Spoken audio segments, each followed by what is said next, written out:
അനുഗ്രഹിക്കപ്പെട്ട 3 ദിവസങ്ങളിലേക്ക് നമ്മൾ പ്രവേശിക്കുകയാണ്. സ്നേഹബഹുമാനപ്പെട്ട തോമസ് ഓർത്തത് നമ്മുടെ മിനിസ്ട്രിയിലുള്ള അംഗങ്ങൾക്ക് വേണ്ടി ഈ 3 ദിവസങ്ങൾ ധ്യാനം നടത്തുകയാണ്. എത്രമാത്രം തിരിച്ചുമാണ് പ്രാർത്ഥിക്കാമോ പ്രാർത്ഥിച്ച് നല്ല ഒരുക്കത്തിൽ ധ്യാനത്തിൽ പങ്കെടുക്കുക. തോമസ് ഓർത്തതിനെ വർഷങ്ങളായിട്ട് എനിക്ക് പരിചയമുണ്ട്. ഒരിക്കൽ ഞങ്ങൾ മഞ്ചുകോഴിയിൽ ഒരാഴ്ചക്കാരൻ ഞങ്ങൾ ഒന്നിച്ചുണ്ടായിരുന്നു. അല്ലാതെ ഒക്കെ ബന്ധങ്ങളുണ്ട്. ലോകം അറിയപ്പെടുന്ന വലിയ ഒരു സുവിശേഷകനാണ്. വൈദികർക്കും മെത്രാന്മാർക്കും ഒക്കെ ധ്യാനം കൊടുത്തുകൊണ്ടിരിക്കുന്ന വ്യക്തിയാണ്. ലോകരാജ്യങ്ങളിൽ കഥാകൃതം പ്രഘോഷിക്കുന്നു. വലിയ സ്നേഹത്തിൻ്റെ ഒരു മനുഷ്യനാണ്, എളിമയുടെ മനുഷ്യനാണ്. അതിലില്ല നമുക്ക് വലിയ സ്നേഹത്തോടെ തോമസ് ബ്രദറിനെ ഈ വേദിയിലേക്ക് ക്ഷണിക്കാം. നമുക്ക് ഈ ദിവസങ്ങളിൽ തോമസ് ബ്രദറിലൂടെ വലിയ കാര്യങ്ങൾ ദൈവം നമുക്ക് വേണ്ടി ചെയ്യാൻ പോകണം. വലിയ ആത്മാവിൻ്റെ വരദാനങ്ങൾ കൃപകളൊക്കെ നമ്മളിലേക്ക് നമുക്ക് ദൈവം ചെയ്യും. നമുക്ക് തീർച്ചയായും ഈ ദിവസങ്ങളിൽ ധ്യാനത്തിൽ പങ്കെടുക്കുകയും അതോടൊപ്പം ബ്രദറിൻ്റെ ആരോഗ്യത്തിന് വേണ്ടി വലിയ ആത്മാവിൻ്റെ അഭിഷേകത്തിൽ ശുശ്രൂഷ നിർത്താനും നമുക്ക് പ്രാർത്ഥിക്കാം. ടീമുകൾ കൂടെയുണ്ട്, അവർക്കൊക്കെ നമുക്ക് പ്രാർത്ഥിക്കാം. ഒരു നിമിഷം ഒന്ന് വലതുകരം ഉയർത്തിപ്പിടിച്ച് ഒന്ന് പ്രാർത്ഥിക്കാമോ?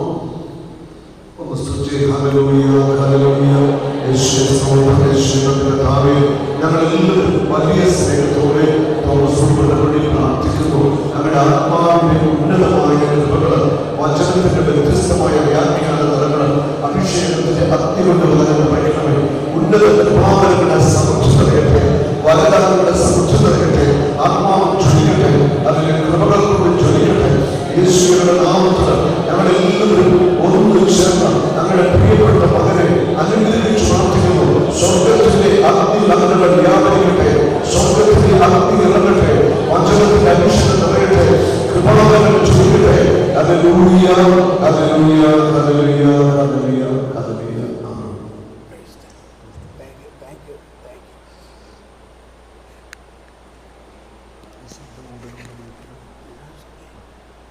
Hello hello. Praise the Lord, praise the Lord. Thank you, Brother Sabu. നിങ്ങളെല്ലാവർക്കും പ്രത്യേകം നന്ദി. ഇങ്ങനെ ഒരു മനോഹര നിമിഷത്തിനായി കർത്താവ് ഒരുക്കിയതിന് കർത്താവിന് നന്ദി. പ്രത്യേകിച്ച് ഈ ദേവാലയം വിശുദ്ധ അന്തോണീസ് ദേവാലയമാണ്. അന്തോണീസ് ജീവിച്ചിരുന്നപ്പോൾ തന്നെ വലിയ കരിസ്മാറ്റിക് വിശുദ്ധനായി. അന്തോണീസ് വലിയ അത്ഭുതങ്ങൾ നടത്തിയിരുന്ന വിശുദ്ധനായി. അന്തോണീസിന്റെ കബറിടം തുറന്നപ്പോൾ 32 വർഷങ്ങൾക്ക് ശേഷം ആ കബറിടം തുറന്നപ്പോൾ കണ്ടത് അഴുകാതിരിക്കുന്ന നാവാണ്. അഴുകാതിരിക്കുന്ന നാവ്. എന്തുകൊണ്ടാണ്? ആ നാവ് കൊണ്ടാണ് വിശ്വാസത്തിൽ നിറഞ്ഞു നിന്നുകൊണ്ട് എല്ലാ പ്രതികൂല സാഹചര്യങ്ങളെയും അതിജീവിച്ചുകൊണ്ട് അതിശക്തമായ വചനം ആ നാവിലൂടെ ഒഴുകി. ആ ജീവിക്കുന്ന വചനം ആ നാവിനെ ജീവനോടെ ഇപ്പോഴും വെച്ചിരിക്കുകയാണ്. അപ്പം അതുമായി പോകുമ്പോൾ നമുക്ക് കാണാം അന്തോണീസിന്റെ നാവ് ഇപ്പോഴും അഴുകാതെയിരിക്കുന്നത്. അതാണ് ഈശോയ്ക്ക് വേണ്ടി നമ്മൾ ശുശ്രൂഷ ചെയ്യുകയും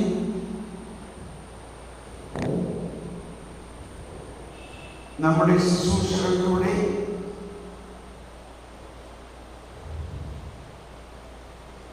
കർത്താവ് എത്ര ശക്തമായി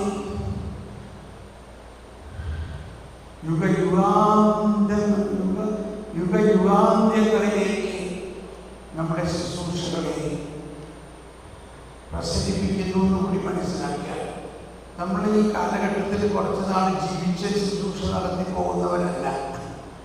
നമ്മുടെ ശുശ്രൂഷകൾ ഈ കാലഘട്ടത്തിൽ നമ്മൾ ജീവിക്കുമ്പോൾ മാത്രമല്ല, അതിന്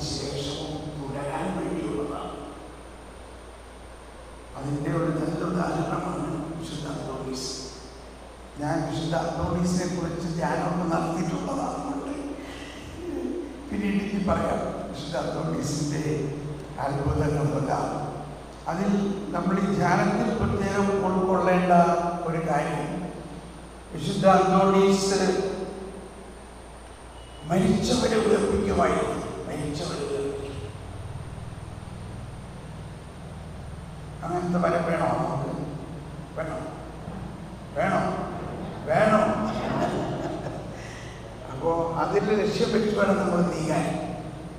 മത്തായിയുടെ സുവിശേഷത്തിൽ അപ്പസ്തോലന്മാരെ ഈശോ വിളിച്ചിട്ട് മത്തായി 10:7-8 പറയുകയാണ്, അവൻ അവരെ ദൈവരാജ്യം പ്രഘോഷിക്കാൻ അയച്ചു.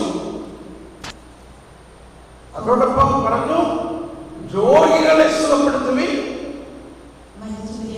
മരിച്ചവരെ ഉയർപ്പിക്കുവിൻ, കുഷ്ഠരോഗികളെ സുഖപ്പെടുത്തുവിൻ, പിശാചുകളെ ബഹിഷ്കരിക്കുവിൻ.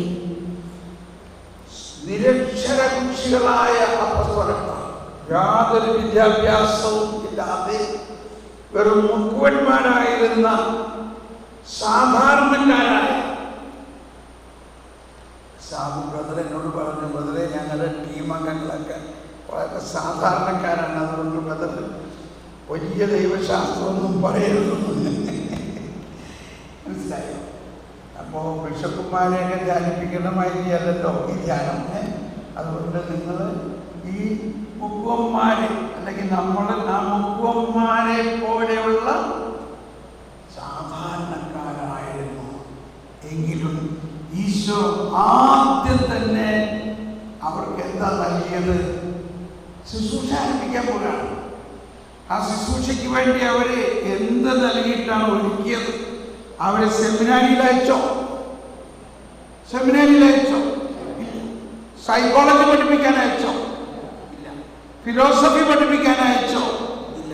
ആദ്യം തന്നെ അവരോട് പറഞ്ഞു, നിങ്ങൾ സുവിശേഷം പ്രഘോഷിക്കുക, രോഗികളെ സുഖപ്പെടുത്തുക, മരിച്ചവരെ ഉയർപ്പിക്കുക. എല്ലാവരും നേരത്തെ പറഞ്ഞ രോഗികളെ സുഖപ്പെടുത്തുക, മരിച്ചവരെ ഉയർപ്പിക്കുക, കുഷ്ഠരോഗികളെ സുഖപ്പെടുത്തുക, പിശാചുകളെ ബഹിഷ്കരിക്കുക. നിങ്ങൾക്ക് ദാനമായി കിട്ടിയത് ദാനമായി കൊടുക്കുക. ഇതാണ് സാബു അരുതോട്ടിൽ നിങ്ങളും ഒരുമിച്ച് ചെയ്തുകൊണ്ടിരിക്കുന്നത്. ആണോ? എന്നാൽ ഇങ്ങനെ ചെയ്തുകൊണ്ടിരിക്കുമ്പോൾ കർത്താവ് വേറൊരു ശബ്ദം പറയുന്നുണ്ട്, ഉള്ളവനെ കൂടുതൽ കൊടുക്കപ്പെടും. അത് വേണോ നിങ്ങൾക്ക്? അത് വേണം. കുറെ നാൾ ശുശ്രൂഷ ചെയ്യുമ്പോൾ കർത്താവ് നമുക്കൊരു പ്രമോഷൻ തരും. പ്രമോഷൻ. ഈശോ പറഞ്ഞു, നല്ലവനും വിശ്വസ്തനുമായ ഭൃത്യ,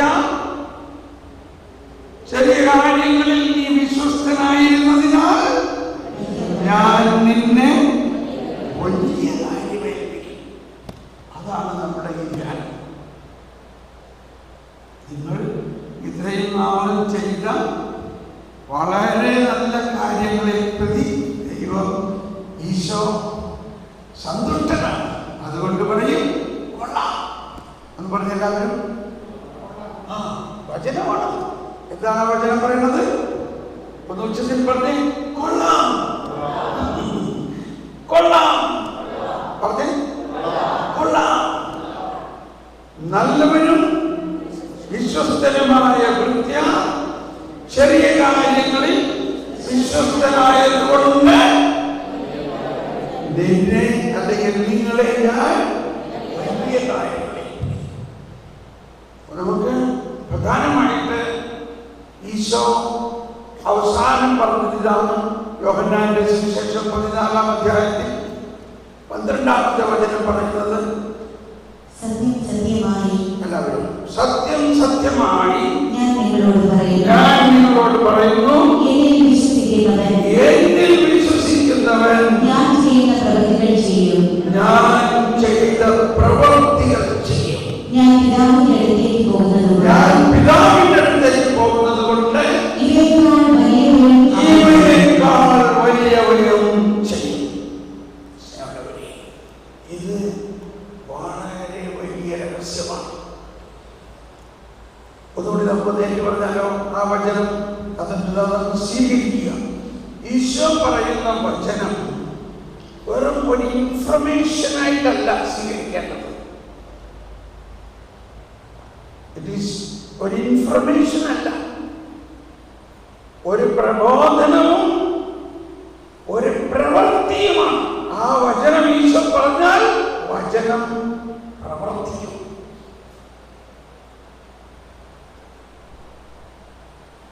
ഈശോ നൈനിലെ വിധവയുടെ വീട്ടിൽ വന്നു. വിധവയുടെ മകൻ മരിച്ചു. അവളെ എങ്ങനെ ആശ്വസിപ്പിക്കാൻ പറ്റും?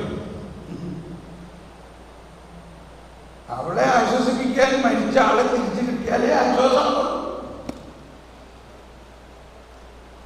ഈശോ ആ മൃതശരീരത്തിൽ കൈവച്ചിട്ട് പറഞ്ഞു.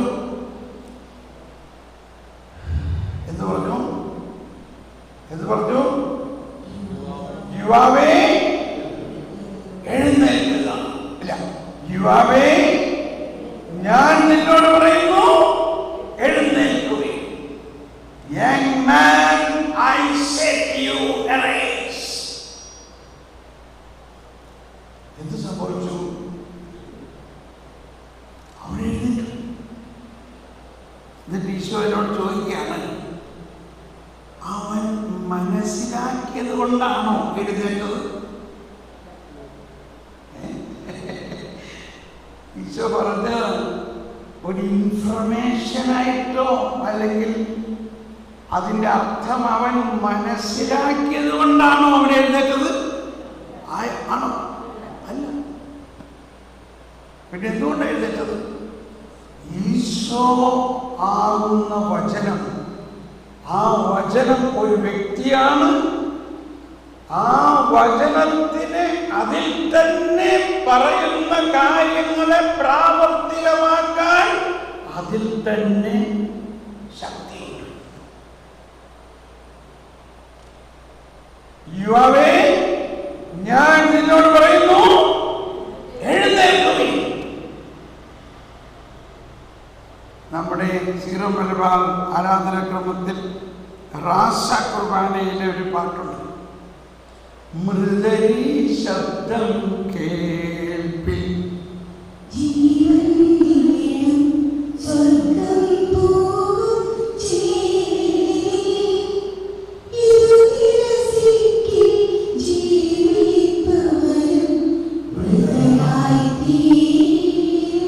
എല്ലാവരും ഒന്ന് പാടി. മൃദരി ശബ്ദം കേൾപ്പി ജീവൻ ജീവിതം സ്വർഗം പോകും ചേലിൽ ഇതു വിരസിപ്പോൾ ജീവിപ്പവൻ മൃതരായി തീരും. മനസ്സിലായോ? അതായത് ഈശോയുടെ വചനം നമ്മൾ കേൾക്കുമ്പോൾ തന്നെ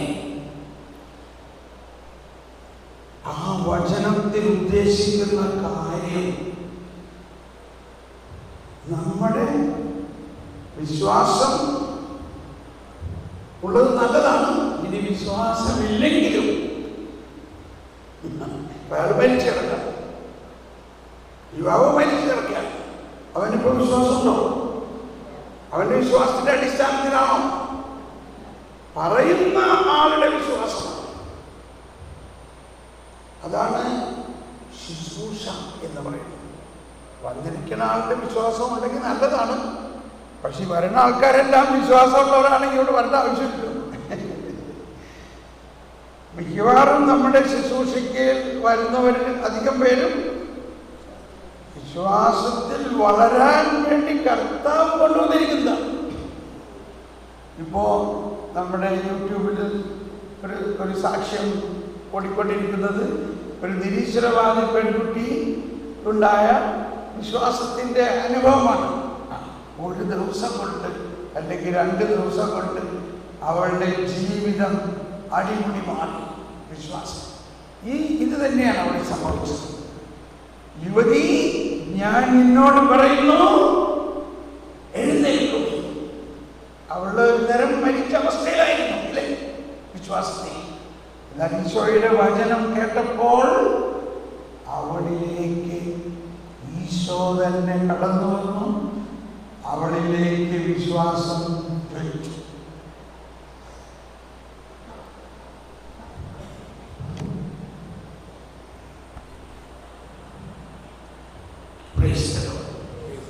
അപ്പോൾ നമ്മൾ ഈ കേൾക്കാൻ പോകുന്ന വചനത്തിനെ എല്ലാം ഈ തോതിൽ എടുക്കണം. അതൊക്കെ ഇങ്ങനെ വന്നിട്ട് ബൈബിളിൽ ഒരുപാട് കാര്യങ്ങൾ 2000 വർഷങ്ങൾക്ക് മുമ്പ് കർത്താവ് ചെയ്തു. അതൊക്കെ ഇപ്പൊ നടക്കുമോ? എനിക്കറിയാം നിങ്ങളങ്ങനെ ചിന്തിക്കില്ല. എങ്കിലും നടക്കാതിരിക്കുമ്പോ പിന്നെ എല്ലാം നടക്കും. ഇങ്ങനെ നമ്മളിൽ ചില സംശയങ്ങൾ വരും. അപ്പോ ശക്തമായി നടക്കുന്നില്ലെങ്കിൽ എൻ്റെ ഒരു മനോഭാവം, നടക്കുന്നില്ലെങ്കിൽ അത് എൻ്റെ വിശ്വാസക്കുറവുകൊണ്ടാണ്. ഏത് ശുശ്രൂഷ നയിക്കുന്ന അല്ലെങ്കിൽ ശുശ്രൂഷയുടെ ടീമിനുള്ള ആളുടെ വിശ്വാസക്കുറവുകൊണ്ടാണ്.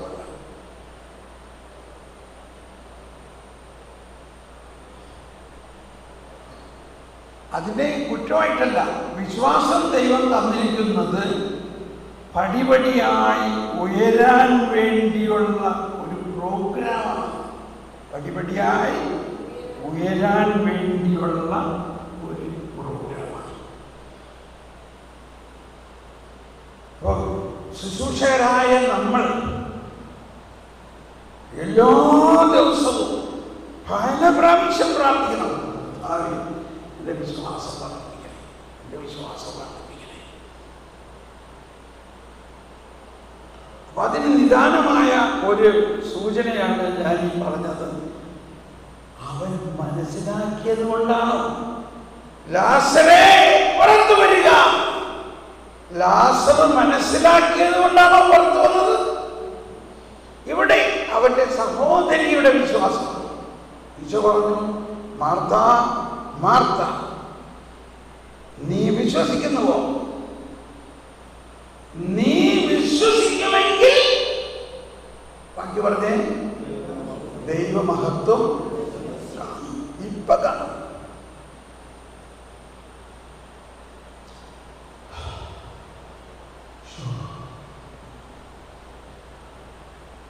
ഈശോ പറഞ്ഞു, നിന്റെ സഹോദരൻ ഉയർക്കും. വാർത്ത പറഞ്ഞു, ഉയർക്കുമെന്നുള്ളത് ഞങ്ങൾക്കറിയാം. അന്ത്യദിനത്തിൽ ഉയർക്കുമെന്നുള്ളത് ഞങ്ങൾക്കറിയാം. അത് തന്നെ വലിയ വിശ്വാസം. നമ്മുടെ വിശ്വാസ പ്രമാണത്തിൽ നമ്മൾ എല്ലാ ദിവസവും വിശ്വസിച്ച് പറയുന്നതാണ്. വീണ്ടും വരവ് വിശ്വസിക്കുന്നു, ശരീരത്തിൽ ഉയർപ്പിൽ വിശ്വസിക്കുന്നു, നിത്യമായ ജീവിതത്തിൽ ഞാൻ വിശ്വസിക്കുന്നു. പക്ഷെ അത് പോരാ. സർവാധിപനാം കർത്താവേ, നിൻ സ്തുതി ഞങ്ങൾ പാടുന്നു.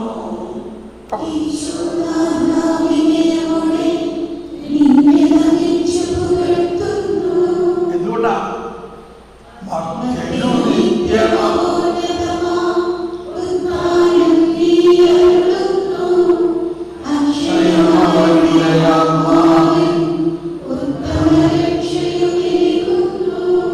അപ്പോൾ നമുക്ക് അന്ത്യദിനത്തിൽ ഉയർന്നു. പക്ഷെ അത് കഴിഞ്ഞിട്ടുള്ള ആ പ്രാർത്ഥന ഇങ്ങനെയാണ്: എന്റെ കർത്താവേ, അങ്ങ് സത്യമായി ഞങ്ങളുടെ ശരീരങ്ങളെ ഉയർപ്പിക്കുന്നവരും ആത്മാക്കളെ രക്ഷിക്കുന്നവരും ജീവനെ നിത്യം പരിപാലിക്കുന്നു. ഉടനീളം നമ്മുടെ കുർബാനയിലും പ്രാർത്ഥനകളിലും എല്ലാം ഈശോ മർത്തായോട് പറഞ്ഞ കാര്യമാണ്. മർത്ത പറഞ്ഞു, അന്ത്യദിനത്തിൽ അവൻ ഉയർത്തുമെന്ന് ഞങ്ങൾക്കറിയാം. അപ്പൊ ഈശോ പറയാണ്, എന്താ ഈശോ പറഞ്ഞത്? എന്താ ഈശോ പറഞ്ഞത്?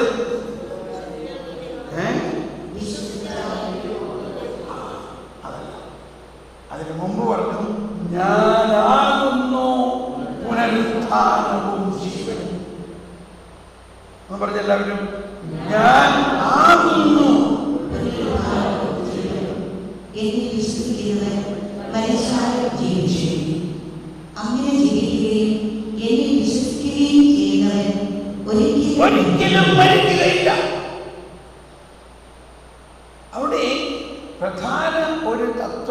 മനസ്സിലാക്കേണ്ടത് I am the resurrection. Present tense-ലാണ്. ഞാനാകുന്നു പുനരുത്ഥാനം. I am എന്ന് പറഞ്ഞാൽ പുനരുത്ഥാനം ഞാനാകുന്നു. പുനരുത്ഥാനം ഒരു വ്യക്തിയാകുന്നു. പുനരുത്ഥാനം എന്ന് പറയുന്നത് യേശു ക്രിസ്തു എന്ന ആൽഫായും ഒമേഗയുമായ ഇന്നലെയും ഇന്നും എന്നും ഒരാൾ തന്നെയായ ആ വ്യക്തിയാകുന്നു പുനരുത്ഥാനം. ഇത് നീ വിശ്വസിക്കുന്നു? ഇത്രയും നാളും അവർ വിചാരിച്ചിരുന്നത് ഈശോ ഒരു രോഗശാന്തിയൊക്കെ നടത്തി എല്ലാവരെയും സുഖപ്പെടുത്തുന്നതാണ്.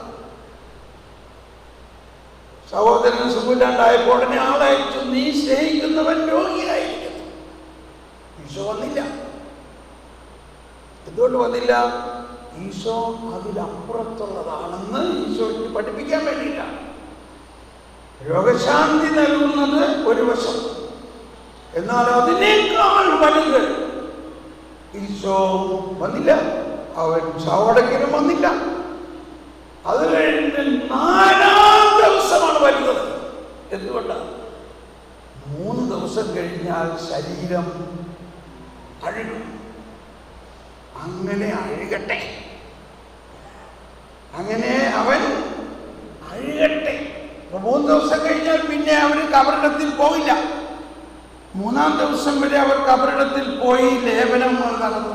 അത് കഴിഞ്ഞാൽ പോയില്ല, കാരണം അഴുകാൻ തുടങ്ങും. അതുകൊണ്ടാണ് എവിടെയാ അവൻ അടക്കിയിരിക്കുന്നത്? വന്ന് കാണുവിൻ. മർത്തയും മേരിയും കൊണ്ടുപോയി. ഈശോ പറഞ്ഞു, ആ കല്ലെടുത്ത് മാറ്റും. ദുർഗന്ധം വമിക്കുന്നുണ്ടാവും. അതായത് അഴുകാൻ തുടങ്ങിയിരുന്നു. ഇവിടെ വലിയൊരു തത്വം മനസ്സിലാക്കണം. അവൾ സമ്മതിച്ചു, നീ തന്നെയാണ് വരാനിരിക്കുന്ന നിശ്ചയ, അല്ലെങ്കിൽ നീ പുനരുത്ഥാനമാണ്. നിനക്ക് ഈശോ പറയാൻ, ഞാനാകുന്നു പുനരുത്ഥാനം. അവനെ ഇപ്പൊ ഉയർപ്പിക്കാം. നീ വിശ്വസിക്കുമെങ്കിൽ ദൈവമഹത്വം കാണും. ഞാൻ വിശ്വസിക്കുന്നു. പക്ഷേ അത് കഴിഞ്ഞ് ആ സ്ഥലത്ത് ചെന്നപ്പോ റിയാലിറ്റി, ജീവിതത്തിന്റെ സത്യം വാസ്തവത്തിലേക്ക് വന്നപ്പോ ഈ ചീഞ്ഞ ആളുകൾക്കുന്നോ റിയാലിറ്റി. ഇതാണ് നമ്മുടെ ജീവിതത്തിൽ. നമ്മൾ ഈ ബൈബിളിന്റെ എഴുതിയൊക്കെ വിശ്വസിക്കുന്നുണ്ട്. പക്ഷെ റിയാലിറ്റി, ഒരാള് അതുപോലെ അവസ്ഥയിൽ ഇരിക്കുമ്പോ നമ്മളോട് പറയാണ്, നീ പ്രാർത്ഥിക്കുക. അവൻ എതിർക്കും. ഇപ്പൊ ഓൾറെഡി ചെയ്യാൻ തുടങ്ങിയല്ലോ, നമുക്ക് പറ്റണില്ല, നമുക്ക് വിശ്വസിക്കാൻ പറ്റില്ല. ഇവിടെയാണ് നമ്മുടെ വളർച്ചയുടെ ആവശ്യം. അപ്പോ അത് ഈശോ തന്നെ ഇടപെടണം. ഈശോ പറയാണ് ഉടനെ, ഞാൻ നിന്നോട് പറഞ്ഞില്ലേ എന്ന് പറഞ്ഞേ. എന്താ പറഞ്ഞത്? ഞാൻ നിന്നോട് പറഞ്ഞില്ലേ, നീ വിശ്വസിക്കുമെങ്കിൽ. അതിന്റെ അർത്ഥം അവൾക്ക് അവിടെ ആ വിശ്വാസമെന്ന ദാനത്തിന്റെ ഏറ്റവും ഉന്നതമായ ഒരു ദാനം കൊടുക്കുകയാണ്.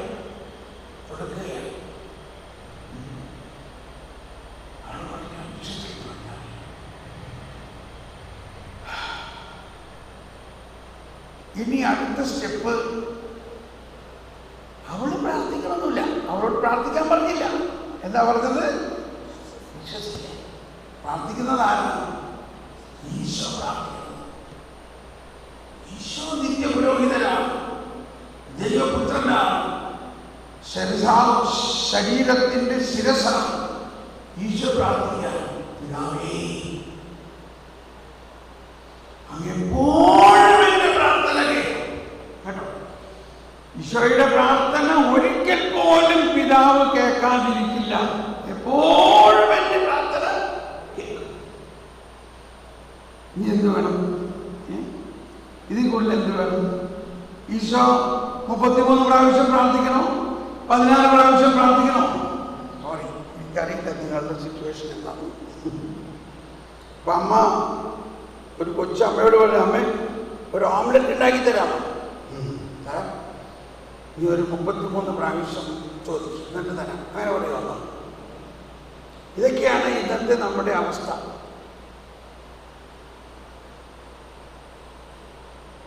പക്ഷെ ചിലവർക്ക് അങ്ങനെ കർത്താവ് പറഞ്ഞിട്ടുണ്ടെങ്കിൽ പറഞ്ഞു.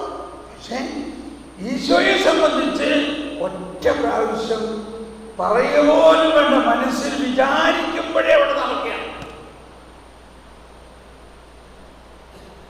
നീ എപ്പോഴും എന്റെ പ്രാർത്ഥന. ഇതൊന്ന് വിശ്വസിക്കുന്നോ?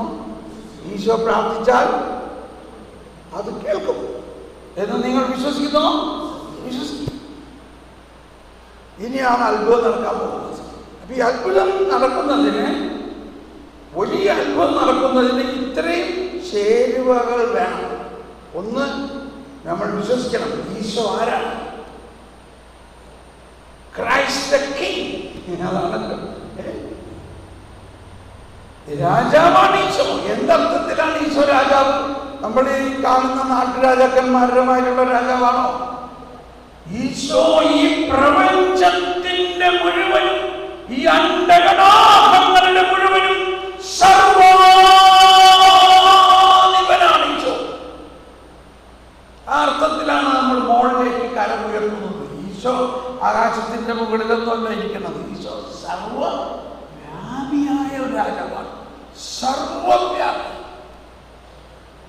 രാജാവ് എന്നുള്ളതിന്റെ അർത്ഥം ഈ പ്രപഞ്ചത്തെ മുഴുവനും ഭരിക്കുന്ന ഏകശക്തി. ഈശോ.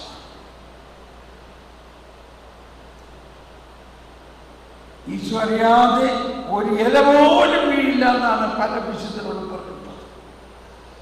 അപ്പോ അത് നമ്മൾ വിശ്വസിച്ചുകൊണ്ട് നമ്മൾ വിശ്വസിച്ചാൽ മതി.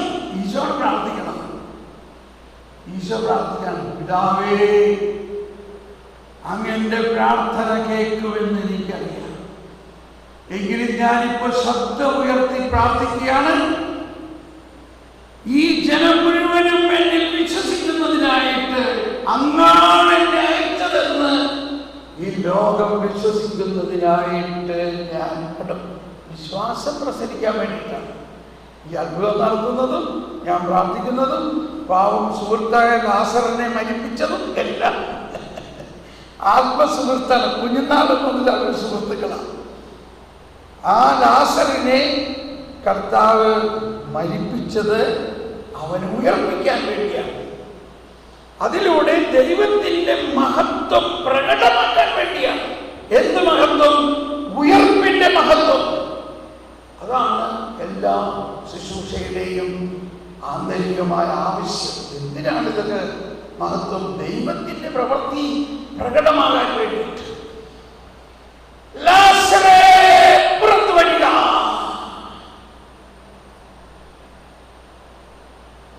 അപ്പോൾ മരിച്ച് 4 ദിവസമായി ലാസറില്ല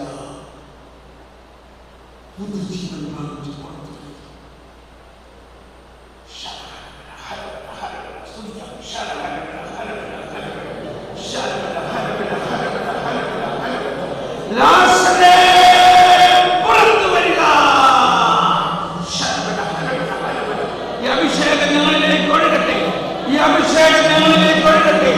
ഈ അഭിഷേകം ഞങ്ങളിലേക്ക് ഒഴുകട്ടെ. മരിച്ചവരെ ഉയർപ്പിക്കുന്ന അഭിഷേകം ഞങ്ങളിലേക്ക് ഒഴുകട്ടെ. മരിച്ചവരെ ഉയർപ്പിക്കുന്ന അഭിഷേകം ഞങ്ങളിലേക്ക് ഒഴുകട്ടെ. ലാസറേ പുറത്തു വരിക.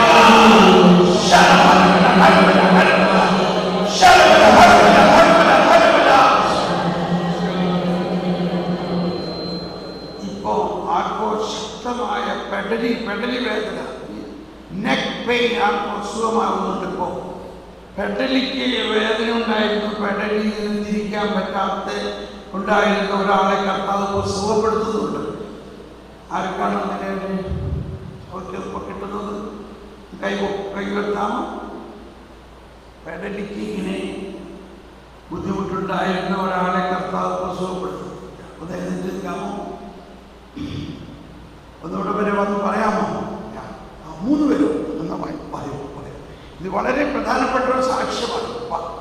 അപ്പൊ നമ്മൾ പറഞ്ഞ ഈ മരിച്ചവരെ ഉയർപ്പിക്കുന്നുള്ള കാര്യമാണ്. മർക്കോസിന്റെ സുവിശേഷം 14:20 പറയുന്നത്, അവരെല്ലായിടത്തും പോയി സുവിശേഷം പ്രഘോഷിച്ചു, കർത്താവ്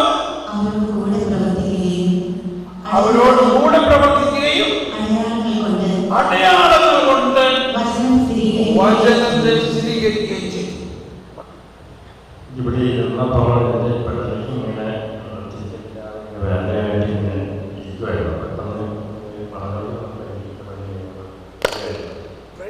അതെനിക്കിവിടെ ഫീലായി തന്നതാണ്.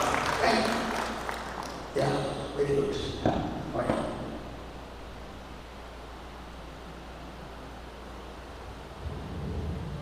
കഴിഞ്ഞ ദിവസങ്ങളിലെ പറയുന്ന സുഖമായിരുന്ന ഇപ്പോൾ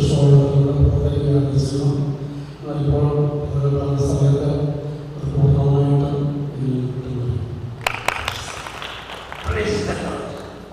നമ്മൾ രോഗശാന്തിക്കൊന്നും വേണ്ടി പ്രാർത്ഥിച്ചില്ല, നമ്മൾ വിശ്വാസം വർദ്ധിക്കാൻ വേണ്ടിയാണ് പ്രാർത്ഥിച്ചല്ലേ. അത് മിന്നല്ലേ ഇത് കറന്റ് പാസ് ചെയ്യുന്ന മാതിരിയാണ്. അത് അഭിഷേകമാണ്. എന്തിന്റെ അഭിഷേക? മരിച്ചവരെ ഉയർപ്പിക്കുന്ന അഭിഷേകം. അപ്പൊ അതാണ് മർക്കോസിന്റെ സുവിശേഷത്തിൽ പറയുന്നത്. അവർ ലോകമെല്ലാം പോയി സുവിശേഷം പ്രഘോഷിച്ചു.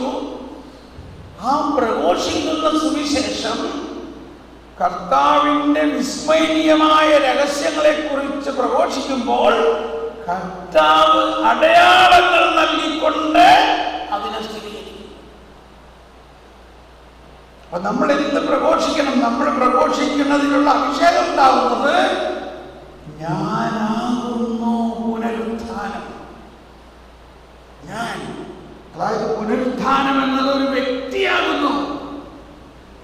അതാണ് ഉയർപ്പിന്റെ ദിവസം നമ്മൾ ആരാധന ക്രമത്തിൽ ഉയർപ്പിന്റെ തിരി കത്തിക്കുമ്പോൾ അതിലിങ്ങനെ വരയ്ക്കാണ്, ക്രിസ്തു ഇന്നലെയും ഇന്നും എന്നും ഒരാൾ തന്നെ, ആൽഫായും ഒമേഗായും.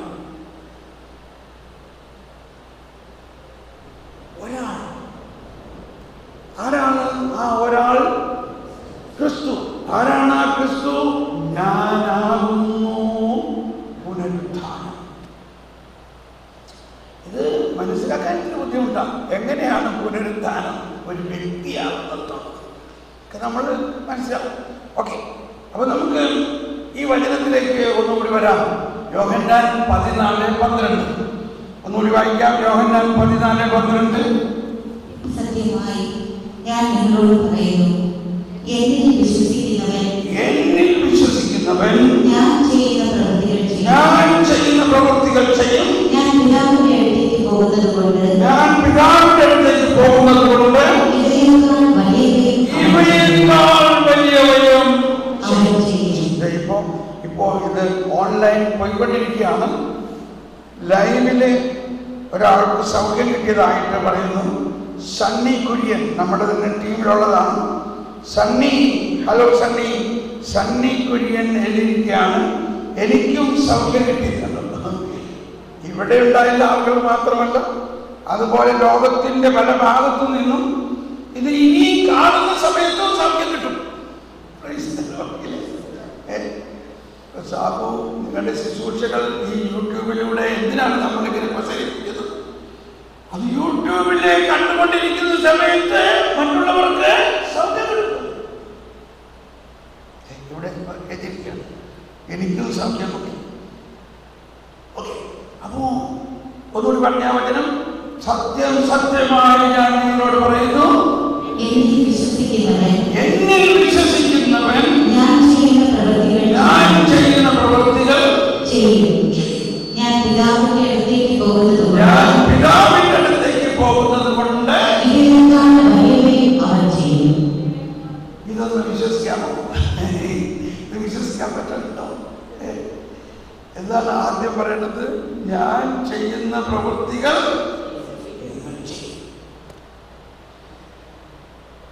പറഞ്ഞ എന്താണ്? അവയേക്കാൾ വലിയവൻ ചെയ്യും. ഇതിന്റെ എല്ലാം അന്തരാർത്ഥം മനസ്സിലാക്കുകയും അക്ഷരം പ്രതി അതിനെ വിശ്വസിച്ചുകൊണ്ട് പ്രാർത്ഥിക്കണം. അതാണ് അന്തോണീസിന്റെ എല്ലാം ജീവിതം അതിന് സാക്ഷ്യമാണ്. ഒരിക്കലും ഒരാള് കുമ്പസാരിക്കാൻ വന്നപ്പോ ഏതാണ്ട് ഇതുപോലെയാണ് അവൻ അമ്മേനെ ചവിട്ടിക്കുന്ന അങ്ങനെ എന്തായിരുന്നു. അപ്പോ കുമ്പസാരിച്ചുകൊണ്ടിരിക്കുമ്പോ ഈ അന്തോണി അച്ഛൻ പറഞ്ഞു, അമ്മേനെ ചവിട്ടിയൊക്കെ കാല് വെട്ടണം. ചിലപ്പോ ഇങ്ങനെ ദേഷ്യത്തിലൊന്നും ആയിരിക്കില്ല പറഞ്ഞോ. ഞാനിപ്പോ പറഞ്ഞോ അത്ര സ്നേഹത്തിലല്ല പറഞ്ഞല്ലേ. ഇതാണ് നമ്മുടെ പ്രശ്നം. അമ്മേനെ ചവിട്ടിയൊക്കെ കാല് വെട്ടണം. അങ്ങനെ ഒരു എന്താ പറയാ എന്താ പറയാ അതിനെന്താ പറയാ ചെയ്യുന്നതിന് ആത്മ ഒരു അതായത് ഒരു അതിൻ്റെ മലയാളം മനസ്സിലാവും. അതായത് ഇങ്ങനെ മനസ്സിൽ പറയുകയാണ്, ഒരു ആത്മവിശ്വാസം ഇട്ടുകൊണ്ടിരിക്കണം. അമ്മേനെ ചവിട്ടണം, കാല് വെട്ടണം. ഈ കുമ്പസാരിച്ച ആൾ വിചാരിച്ചിട്ട് ഇയാൾക്ക് പ്രായശ്ചിത്തം കൊടുത്താണ്. അവൻ പോയിട്ട് അവൻ്റെ കാല് വെട്ടി. അവൻ പോയിട്ട് വീട്ടിൽ പോയിട്ട് കോടാലി എടുത്ത് കാല് വെട്ടി. എന്റെ കുമ്പസാരിച്ചപ്പോ ഞാനിങ്ങനെ അമ്മേനെ ചവിട്ടിന്ന് പറഞ്ഞു. അമ്മേനെ ചവിട്ടി കാല് വെട്ടണമെന്ന് അച്ഛൻ പറഞ്ഞു. ഉടനെ വീട്ടുകാരെല്ലാവരും കൂടി അച്ഛൻ്റെ അടുത്തിയത്. ആരും അന്തോണി അച്ഛൻ്റെ അടുത്തിയപ്പോൾ ഞാനങ്ങനെ കുമ്പസാരത്തില് അങ്ങനെ പറഞ്ഞില്ല. അവൻ്റെ ഒരു എന്തായാലും പറഞ്ഞ ഒരു പെനിറ്റൻഷ്യൽ എന്താണ് പ്രായശ്ചിത്തമായിട്ട് ഞാൻ പറഞ്ഞില്ല. ഞാനങ്ങനെ ഒരു ആത്മവിശ്വാസം ചെയ്ത അങ്ങനെ ചവിട്ടണവൻ്റെ കാല് വെട്ടണം. പക്ഷെ അവൻ കാല് വെട്ടി. അവന് ഇത് കൊണ്ടുവരാൻ പറഞ്ഞ കാര്യം കൊണ്ടുവരാൻ പറഞ്ഞു. അവനും അവൻ്റെ കാലും കൊണ്ടുവരാൻ പറഞ്ഞു. എന്നിട്ട് അന്തോണി അച്ഛൻ ആ കാല് കൂട്ടി വെച്ച് പ്രാർത്ഥിച്ചപ്പോൾ ആ വെട്ടിയ കാല് ചേർന്ന് സൗഖ്യമായി.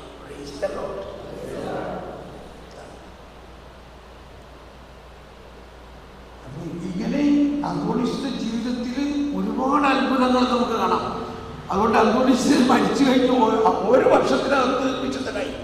കാരണം അത്ഭുതം അന്വേഷിച്ച് നടക്കേണ്ട ആവശ്യമൊന്നും വന്നില്ല. അന്തോണീസ് മരിച്ചു കഴിഞ്ഞിട്ട് അത്ഭുതങ്ങളുടെ അത്ഭുതം. സാധാരണ ചിലരൊക്കെ മരിച്ചു കുറേ വർഷങ്ങൾക്ക് ശേഷമല്ല വിശുദ്ധരാകുന്നത്. അന്വേഷിച്ച് നടക്കാൻ ഒരു അത്ഭുതം കിട്ടാൻ വേണ്ടിയിട്ട്. പക്ഷെ അന്തോണീസിനെ സംബന്ധിച്ച് അതിനൊരുപാട് അന്വേഷിച്ച് നടക്കേണ്ടി വന്നില്ല. ആ പ്രോസസ്സ് എടുക്കാൻ ഒരു വർഷം കൊണ്ട് ആലോചിച്ചത് പ്രഖ്യാപിക്കപ്പെട്ടു. ഇതെല്ലാം പറയുന്നത് കാരിസമാണ്. അന്തോണീസിന്റെ അകത്ത് ഈ കാരിസം ഉണ്ടായിരുന്നു. ഈ അത്ഭുത പ്രവൃത്തി ചെയ്യുന്നതിന്റെ കാരിസം എന്തുകൊണ്ട് അന്തോണീസ് ഈ വചനത്തിൽ വിശ്വസിച്ചു. ഏത് വചനം? യോഹന്നാൻ 14:12. എന്താ യോഹന്നാൻ 14:12 പറയുന്നത്? സത്യം സത്യമായി ഞാൻ നിങ്ങളോട് പറയുന്നു, എന്നിൽ വിശ്വസിക്കുന്നവൻ ഞാൻ ചെയ്യുന്ന പ്രവൃത്തികൾ ചെയ്യും. ഇതാണ് പെർഫോമേറ്റീവ് എന്ന് പറയും. അത് ഈശോ പറഞ്ഞിരിക്കുന്നത് അങ്ങനെ തന്നെ സംഭവിക്കും എന്ന് നമ്മൾ വിശ്വസിക്കുമ്പോൾ സംഭവിക്കും. അടുത്തത് ഇതിനേക്കാൾ വലിയവയും ചെയ്യും. എന്തിനാണ്? എങ്കിലേ സുവിശേഷം ഈ ലോകം മുഴുവനും പ്രസരിക്കുള്ളൂ. ഇപ്പോ ആ പെൺകുട്ടിയുടെ സാക്ഷ്യം ഞാൻ കേട്ടപ്പോൾ അതിന്റെ അവസാനം അവൾ പറയാണ്, ഞാൻ ഇത് എൻ്റെ മേമ എൻ്റെ ആൻറ്റി സുഖമാകാണെങ്കിൽ ആ അത്ഭുതം കാണാണെങ്കിൽ ഞാൻ വിശ്വസിക്കാം. എങ്കിലും അവൾക്ക് പക്ഷേ അതൊന്നും വേണ്ടി വന്നില്ല. അത് കണ്ടപ്പോഴേ തന്നെ അവളുടെ അകത്തേക്ക് ഒരു ശക്തി അരച്ചു കയറി. അതാണ് അഭിഷേകം. ഈ അത്ഭുതം അടയാളം എന്തിനാണ്? ചിലർ പറയും, ഓ ഇതൊക്കെ സുവിശേഷ കാലത്തെ ആവശ്യമുള്ളൂ, ഇപ്പൊ ഇതിനൊന്നും ആവശ്യമില്ല. എന്ന് പരസ്യമായിട്ട് പറയുന്നവരുണ്ട്. എങ്കിൽ പിന്നെ ഈശോ ഇത് പറയേണ്ട ആവശ്യം എന്താ? ഞാൻ ചെയ്ത പ്രവൃത്തിയൊക്കെ എന്നിൽ വിശ്വസിക്കുന്നവൻ ഞാൻ ചെയ്ത പ്രവൃത്തികൾ ചെയ്യും.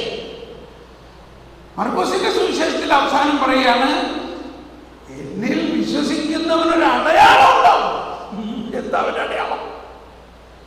വിശ്വാസികൾക്ക് ഒരു അടയാളമുണ്ട്. എന്താ ഒരു അടയാളം? അവൻ രോഗികളുടെ മേലൊന്ന് കൈവച്ചാൽ മതി. രോഗികൾ ഒരുപാട് പ്രാർത്ഥിക്കൊന്നും വേണ്ട. അധികം പറഞ്ഞിട്ടുണ്ട് അവിടെ.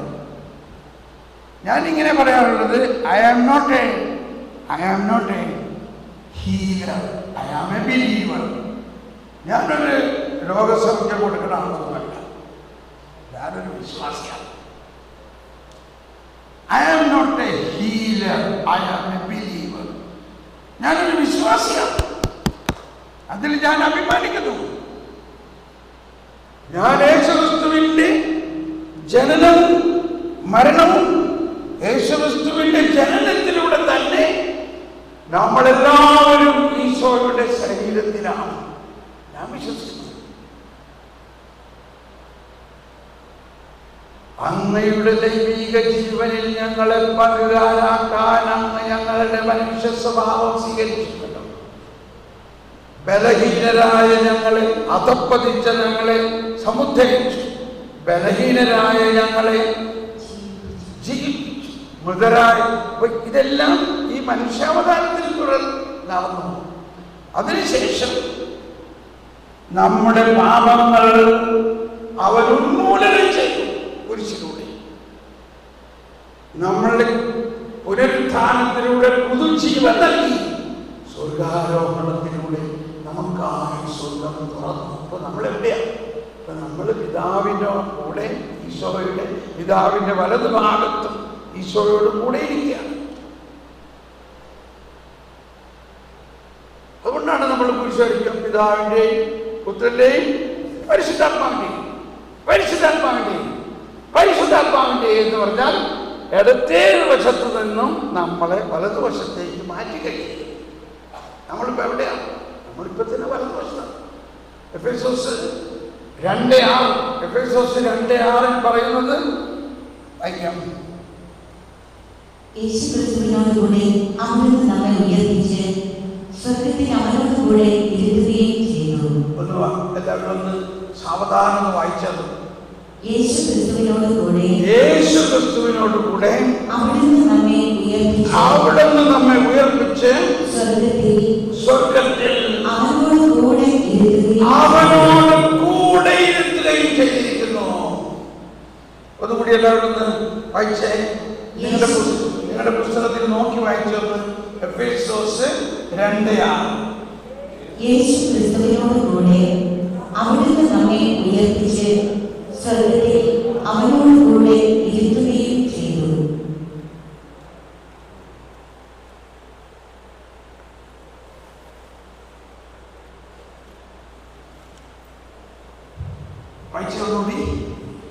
യേശുക്രിസ്തുവിനോട് കൂടെ അവിടുന്ന് നമ്മെ ഉയർപ്പിച്ചു സ്വർഗ്ഗത്തിൽ അവനോട് കൂടെ ഇരുത്തുകയും. ഇതെല്ലാം കാറ്റഗിസത്തിൽ എഴുതിയിട്ടുണ്ട്. ഞാനിപ്പോൾ തുറക്കണില്ല. ഇതൊക്കെ കാറ്റഗിസത്തിൽ പറയും. നമ്മളെവിടെയാണ്? ചെറിയവരെല്ലാം വലിയവരൊപ്പം കാത്തു വസിക്കുന്നു. മണിതരെല്ലാരും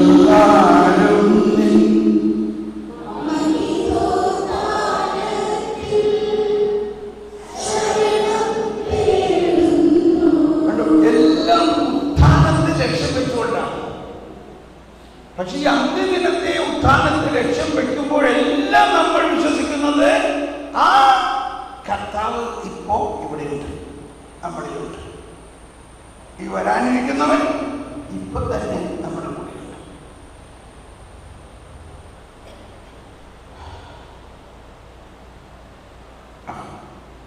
കുർബാനയിലെ പ്രാർത്ഥനകൾ വീണ്ടും വരികയാണ്. ശരീരത്തെ സ്വീകരിക്കാൻ നമ്മൾ ക്ഷണിക്കുന്നു. ഇങ്ങനെയാണ് പിള്ളേരെ കുർബാനയ്ക്ക് കൊണ്ടുപോയി ഇങ്ങനെ പറയൂലേ, എന്താണ് സ്വർഗരാജ്യത്തിലുള്ള വിശ്വാസത്തോടെ യേശുക്രിസ്തുവിന്റെ ശരീരവും ഭക്ഷിക്കാനും രക്തം പാനം ചെയ്യാനും സഭ നമ്മളെ ക്ഷണിക്കുന്നു. സ്വർഗരാജ്യത്തിലുള്ള വിശ്വാസത്തോടെ എന്ന് പറഞ്ഞാൽ ഈ അന്ത്യദിനത്തിൽ വരുന്ന ഈശോ ഇപ്പോൾ തന്നെ നമ്മളിൽ വന്ന് നമ്മൾ സ്വർഗരാജ്യത്തിലാണ്. ആ സ്വർഗരാജ്യം നമ്മളിൽ തന്നെയാണ്. ലൂക്ക 17:21. അതാണ് യേശുവിന്റെ രാജ്യത്വം സംസ്ഥാപിതമായി കഴിഞ്ഞിരിക്കുന്നു. ഈ രാജ്യത്വത്തിന് അവസാനമില്ല. ലോകം അവസാനിക്കും, പക്ഷേ അവന്റെ രാജ്യത്തിന് അവസാനമില്ല. ലൂക്ക 17:21. പ്രത്യക്ഷമായ അടയാളങ്ങളോടുകൂടെയല്ല ദൈവരാജ്യം വരുന്നത്. ഇതാ ഇവിടെ, അതാ അവിടെ എന്ന് ആരും പറയുകയില്ല. എന്തെന്നാൽ ദൈവരാജ്യം നിങ്ങളുടെ ഇടയിൽ തന്നെയുണ്ട്. കണ്ടോ, ഈ അടിക്കുറിപ്പിലൊന്ന് നോക്കിയേ.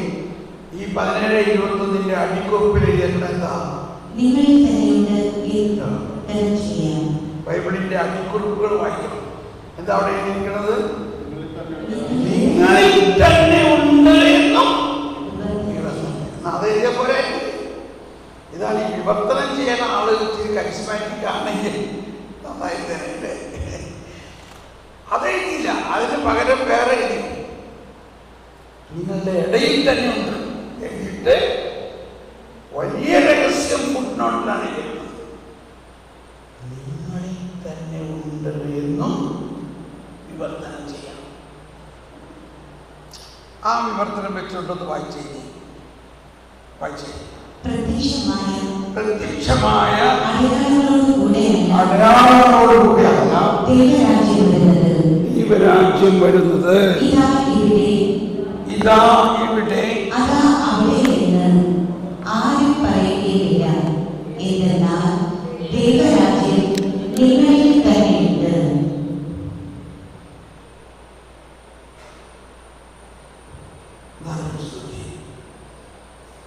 അതൊരു പറഞ്ഞേ, അതൊരു വിശ്വസത്തോടെ അതിലേക്ക് പറഞ്ഞേ. പ്രത്യക്ഷമായ അടയാളങ്ങളോടുകൂടിയല്ല ദൈവരാജ്യം വരുന്നത്. ഇതാ ഇവിടെ അതാ അവിടെ എന്ന് ആരും പറയുകയില്ല. എല്ലാവരും കരമുയർത്തിയിട്ട് പറഞ്ഞുകൊണ്ട് എന്തെന്നാൽ ദൈവരാജ്യം നിങ്ങളിൽ തന്നെയുണ്ട്. ഒന്നുകൂടി, എന്തെന്നാൽ ദൈവരാജ്യം എന്നിൽ തന്നെയുണ്ട്. ഒരു വലിയ എന്തോ സംഭവിച്ചിട്ടുണ്ട്. ഒന്ന് ശ്രദ്ധിച്ചേ, ഒന്ന് ശ്രദ്ധിച്ചേ. ദൈവരാജ്യം എന്നിൽ തന്നെയുണ്ട്. എല്ലാവരും കൂടി പറഞ്ഞുകൊണ്ട് ദൈവരാജ്യം എന്നിൽ തന്നെയുണ്ട്.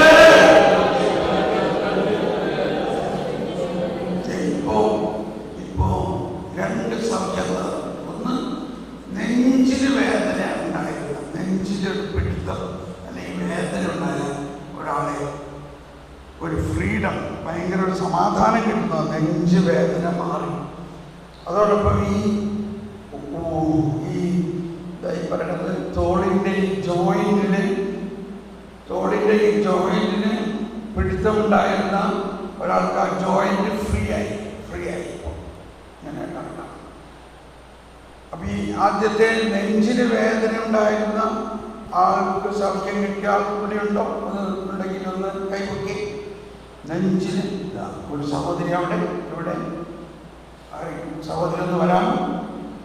അതുപോലെ തോളിൻ്റെ ഈ ജോയിന്റിന് ഇവിടുത്തെ ഈ മസിൽ ഇവിടെ ശരിക്കും മുളച്ച് കാണാൻ അവിടെ ഇങ്ങനെ ഒരു പിടുത്തം ഉണ്ടായിരുന്നു. പക്ഷെ ഇപ്പൊ ഫ്രീ ആയി, ഇതിലേക്ക് പോയി. അങ്ങനെ ഒരാളവിടെ ഉണ്ടോ? അങ്ങനെ സൗഖ്യം കിട്ടിയ ഒരാൾ തോടിൻ്റെ ഈ ജോയിന്റിന് പിടുത്തമുണ്ടായിരുന്നത് സൗഖ്യം കിട്ടി. ഇവിടെ ആരെങ്കിലും ഓൺലൈനിലുണ്ടെങ്കിൽ നിങ്ങൾ എഴുതാവുന്നതാണ്. ഓക്കെ, സൗകര്യം നീങ്ങുന്നു. നെഞ്ചിൽ വേദന ശാരീരികമായല്ല, മനസ്സിനോട് ഭയങ്കര വീങ്ങിപ്പോകുന്ന വേദനയോടെയാണ് വന്നത്. ഞാൻ അമ്മയുടെ കൂടെ വന്നവരോട് പറഞ്ഞു, എൻ്റെ അമ്മ ഈ കാര്യങ്ങളൊന്നും സത്യമായി വിശ്വസിക്കുന്നില്ല, അതെല്ലാം പഴയ കാര്യമാണ്, ഇപ്പം ജീവിക്കുന്നവരല്ല എന്ന്. ഇപ്പം അമ്മ എൻ്റെ കൂടെയുണ്ട്, മാസങ്ങളായിട്ട് എൻ്റെ കൂടെ ഉണ്ട്. എന്നോട് ശക്തമായിട്ട് എതിർക്കുകയാണ്. വിശുദ്ധ കുർബാന സ്വീകരിക്കാനും വിശുദ്ധ കുർബാനയിൽ പങ്കെടുക്കാനും കുമ്പസാരിക്കാനും ഒക്കെ ഒത്തിരി വൈമുഖ്യമാണ് അവസ്ഥയിൽ. ചങ്ക് പൊട്ടുന്ന വേദനയാണ് ഞാൻ ഇവിടെ വന്നത്. വന്നുകൊണ്ട് ഞാൻ കണ്ടു. ഞാൻ പൊള്ളിയാലും ചോദിച്ചത് ഇത്ര പ്രത്യേകമായിട്ട് കുറേ ദൂരം പോകുന്നതിനും അങ്ങനെ ശ്രീയാണ് മോഹനിൽ നിന്നും മറന്നു പോകുന്നില്ല. അങ്ങനെ ഒരു അടയാളം ഇവിടെ വന്നത് മുതൽ സംസാരിക്കുന്നുണ്ട്. അന്തരീക്ഷത്തിലാണെന്നും അഴിയാത്ത നാടിനെ കുറിച്ചും അഴിമതിയെ കുറിച്ചും അഴിമതിയെ കുറിച്ചുമാണ്. രണ്ടാമതായത് എൻ്റെ അമ്മ വർഷങ്ങളായിട്ട് നടക്കാൻ ശരീരഭാഗങ്ങൾ കാല് വളർന്നു നടുവ്. ഇപ്പം എൻ്റെ കൂടെ വോക്കറിൽ മാത്രമേ നടക്കാൻ പോയുള്ളൂ. എന്നിട്ട് ഇപ്പൊ ശരീരത്തിൽ ഇത്രയും സാധനം വന്നിട്ടും ദൈവത്തിന് മുമ്പിൽ താഴെ മനസ്സാകുന്നില്ല. ഞാൻ ഇവിടെ വന്ന് കയറിയപ്പോൾ ഒരു എൻ്റെ അമ്മ നടക്കുന്നത് 4 വീതമോ ഇത്രയാണ്. കയറി വന്നപ്പോൾ ഒരു സഹോദരിയുടെ റോഡിന് കുറുകെ ഇവിടെ കാറിന് മുൻപിൽ നടന്നു പോകണം. ആ വ്യക്തി കൈ ഒരു വഴി അത് 3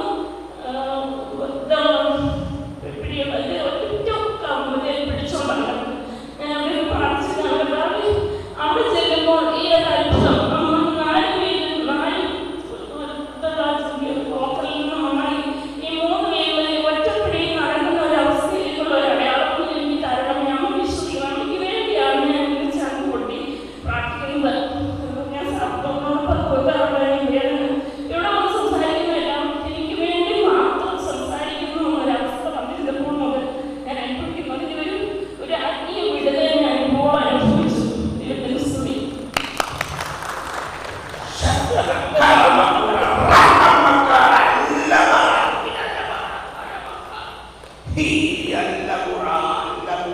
മകളെ, നിന്നെ ഞാൻ അഭിഷേകം ചെയ്യുന്നു. നിന്നിലൂടെ വലിയ കാര്യങ്ങൾ ഞാൻ നടത്തും. നിന്റെ ശുശ്രൂഷയിലൂടെ ഞാൻ വലിയ കാര്യങ്ങൾ നടത്തും. Amen, amen. Praise the Lord, praise the Lord. നമുക്ക് സ്തുതിക്കാം. എല്ലാവരും സ്തുതിച്ചുകൊണ്ട് ഈ വചനം സ്വീകരിക്കുക. ദൈവരാജ്യം നിങ്ങളിൽ തന്നെയുണ്ട്. ദൈവരാജ്യം നിങ്ങളിൽ തന്നെയുണ്ട്. ദൈവരാജ്യം എന്നിൽ തന്നെയുണ്ട്. ഇതാണ് മത്തായിയുടെ സുവിശേഷത്തിൽ ഏറ്റവും പ്രഖ്യാതമായ മത്തായി 6:33 നമ്മൾ ധാരാളം പ്രഘോഷിക്കാറുള്ള വചനമാണ്. എന്താണ്? ആദ്യം എന്താണ് പറഞ്ഞത്? ആദ്യം കൂടി ആദ്യം എന്താണ് ആദ്യം ചെയ്യേണ്ടത്? ആദ്യം അവിടുത്തെ രാജ്യവും അവിടുത്തെ നീതിയും അന്വേഷിക്കുക. അതോടൊപ്പം മറ്റുള്ളവയെല്ലാം നിങ്ങൾക്ക് ലഭിക്കും. അപ്പോ എന്താ ഇതിന്റെ അർത്ഥം? എവിടെയാണ് ഈ ദൈവരാജ്യം? എവിടെയാണ് ഈ ദൈവരാജ്യം? ഈശ്വരനെ തേടി ഞാൻ അലഞ്ഞു. ഈശ്വരൻ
നമ്മിൽ തന്നെ എന്ന് പറയുന്ന അർത്ഥം ഇനി കൂടുതൽ നമ്മൾ പിന്നീട് പഠിക്കാം.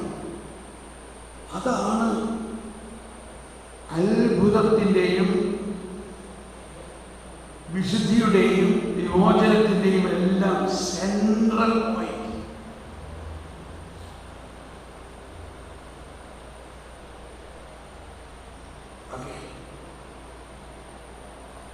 നമുക്ക് ഒന്ന് എഴുന്നേറ്റ് നിന്ന് ആത്മാവെ പരിശുദ്ധാത്മാവെ എന്നുള്ള ഈ ഗാനം ഒന്ന് ആലപിച്ചുകൊണ്ട് പരിശുദ്ധാത്മാവിനൊന്നുകൂടി നമുക്ക് ചൊല്ലിക്കാം.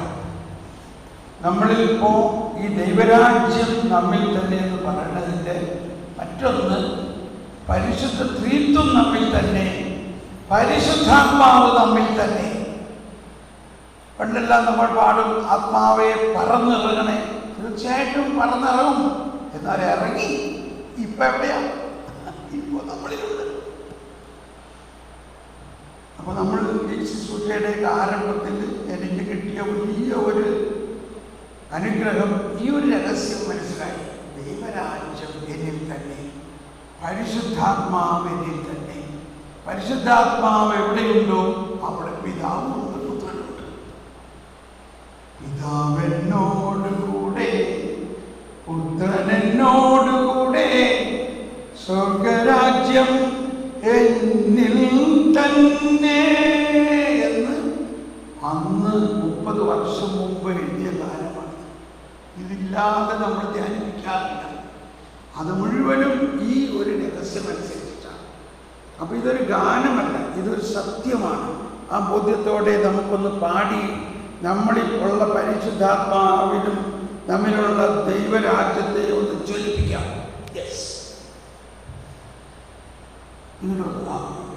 അവിടെ ഒന്ന് പാടിയാൽ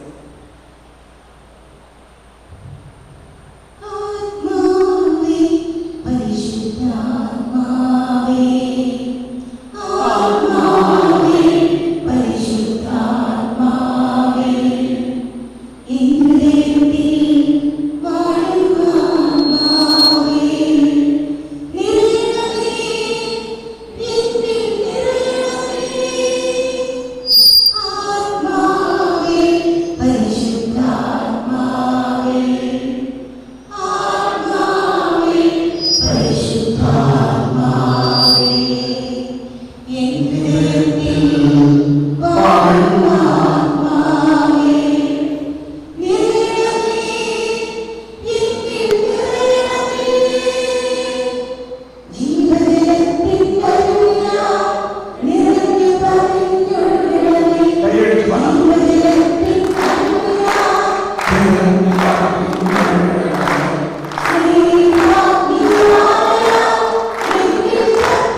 പരിശുദ്ധാത്മാവിന്റെ വരങ്ങൾ ഉള്ളവന് കൂടുതൽ കൊടുക്കപ്പെടും.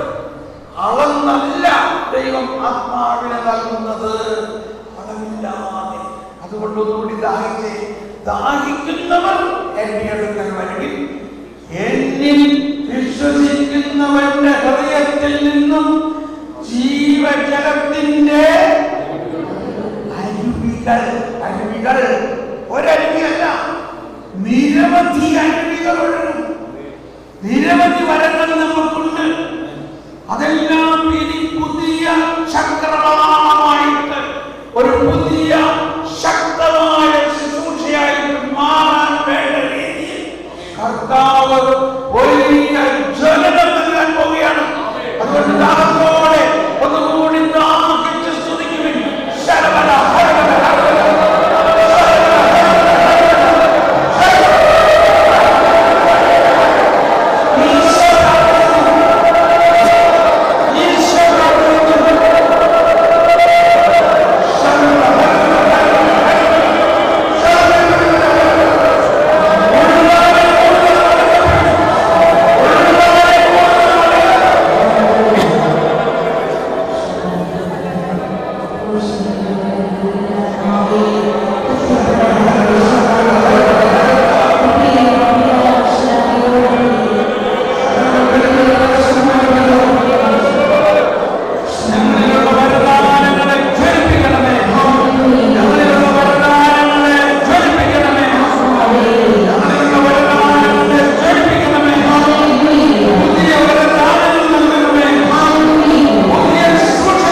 വരും, പിന്നെ അതിന്റെ വ്യാഖ്യാനം വരും.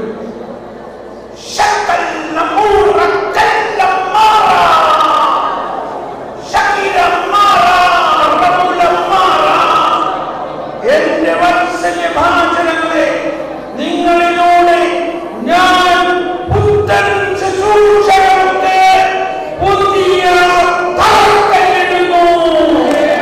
പുത്തൻ ശുശ്രൂഷകൾക്ക് തറക്കല്ലിടുന്നു. പുതിയ ചക്രം തുറക്കുന്നു. പുതിയ ശുശ്രൂഷ തുറക്കുന്നു.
ഞാൻ നിങ്ങൾക്ക് നൽകിയിരിക്കുന്ന അഭിഷേകത്തെ ഞാൻ പതിന്മടങ്ങ് ജ്വലിപ്പിക്കുന്നു.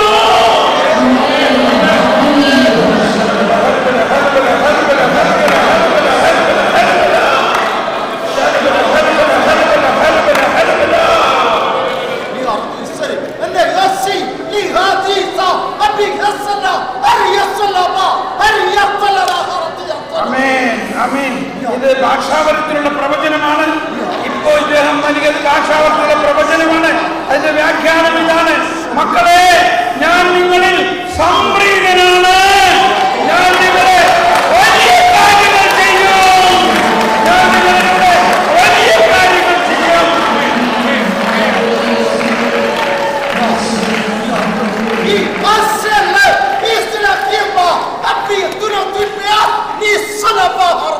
ഞാനാണ് വഴിയും, ഞാനാണ് ജീവനും, ഞാനാണ് സർവാധിപൻ.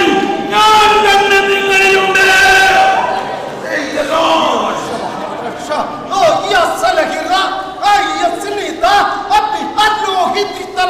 ഞാൻ നിങ്ങളെ കൈവിടുകയില്ല. ഞാൻ നിങ്ങളെ ഉയർത്തും. ഞാൻ നിങ്ങളെ വീണ്ടും വീണ്ടും ഉയർത്തും.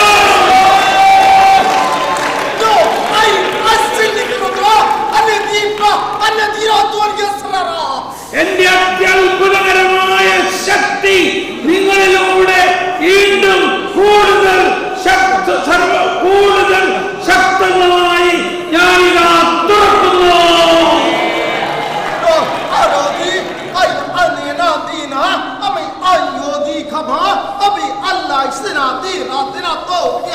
മക്കളെ, ഞാൻ തന്നെയാണ് നിങ്ങളിൽ വസിക്കുന്നവൻ.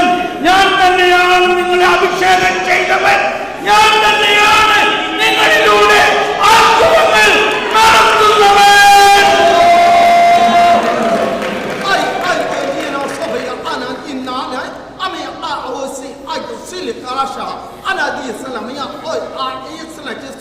എന്റെ ശക്തമായ അഭിഷേകം ഞാനിതാ ഇപ്പോൾ തന്നെ നിങ്ങളെല്ലാവരിലും ജ്വലിപ്പിക്കുന്നു.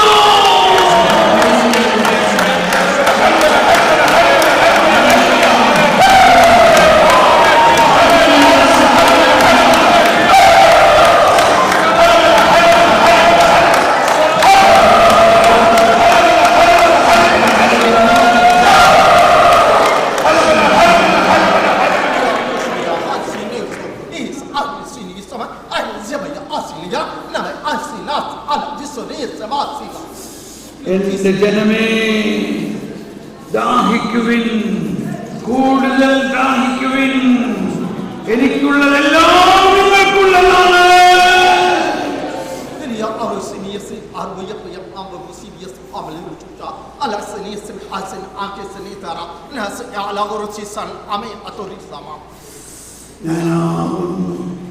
ഞാനാകുന്നു നിങ്ങളെ സൃഷ്ടിച്ചവൻ, ഞാനാകുന്നു നിങ്ങളെ രക്ഷിച്ചവൻ, ഞാനാകുന്നു നിങ്ങളെ വിളിച്ചവൻ, ഞാനാകുന്നു നിങ്ങളെ അയച്ചവൻ.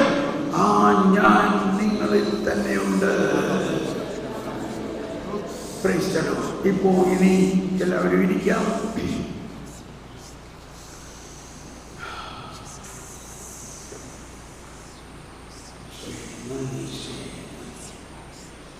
നമ്മൾ ഉടനെ തന്നെ ഒരു വർക്ക്ഷോപ്പ് ഗ്രൂപ്പിൽ ഒരുമിച്ച് ഒരു ഗ്രൂപ്പായിട്ടിരുന്നിട്ട് നമ്മളിലുള്ള അഭിഷേകത്തെ തുറക്കാൻ പോവുകയാണ്. ഈശോ പറഞ്ഞു, ഞാൻ വന്നിരിക്കുന്നത് ശുശ്രൂഷിക്കപ്പെടാനല്ല, ശുശ്രൂഷിക്കാനാണ്. അതാണ് ശുശ്രൂഷ വരം. അപ്പോൾ ആ വരം ഈശോ തന്നെ, ഈശോ രാജാവാണെങ്കിലും എങ്ങനത്തെ രാജാവാണ്? ശുശ്രൂഷിക്കുന്ന രാജാവ്. ശുശ്രൂഷിക്കുന്ന രാജാവ്. ഇവിടെ മലങ്കരക്കാരെങ്കിലും ഉണ്ടോ? മലങ്കര ഉള്ള ആരെങ്കിലും ഉണ്ടോ? അപ്പം അതിലൊരു ഗാനമുണ്ട്, നമുക്ക് പാടാൻ പറ്റില്ല. അപ്പം അതിൽ പറയുന്നത്, എന്നെ കാത്ത് തപസ്സിരിക്കുന്നവൻ, ജാഗരണം നടത്തിയിരിക്കുന്നവൻ, അതായത് ഏതാണത്? ലൂക്ക 12:34. ലൂക്ക 12:34 മുതൽ വചനത്തിൽ പറയുകയാണ്, മണവാളന്റെ വരവ് കാത്തിരിക്കുന്നവൻ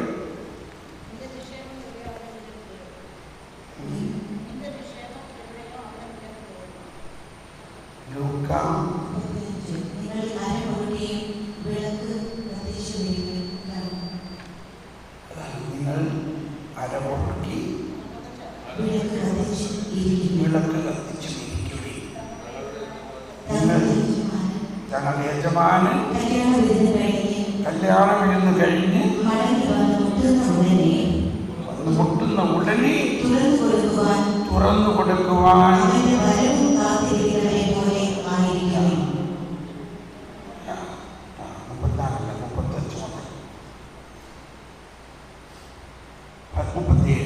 യജമാനൻ വരുമ്പോൾ ഉണർന്നിരിക്കുന്നവരായി കാണുന്ന ഭൃത്യന്മാർ ഭാഗ്യവാന്മാർ. സത്യമായി ഞാൻ നിങ്ങളോട് പറയുന്നു, എന്ത് പറയുന്നു? എല്ലാവരും സൂക്ഷിച്ചു വായിക്കണം അത് കേട്ടോ.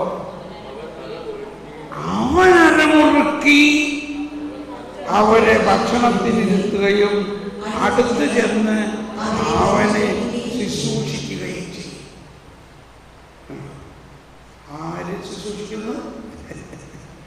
ആര് ശുശ്രൂഷിക്കുന്നു? അവൻ അരമുറുക്കി. ഞാൻ ആ പാട്ടൊന്ന് കേൾപ്പിക്കാം.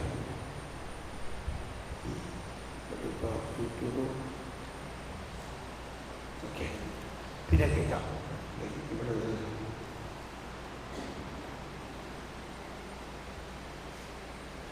യജമാനൻ വരും നേരം.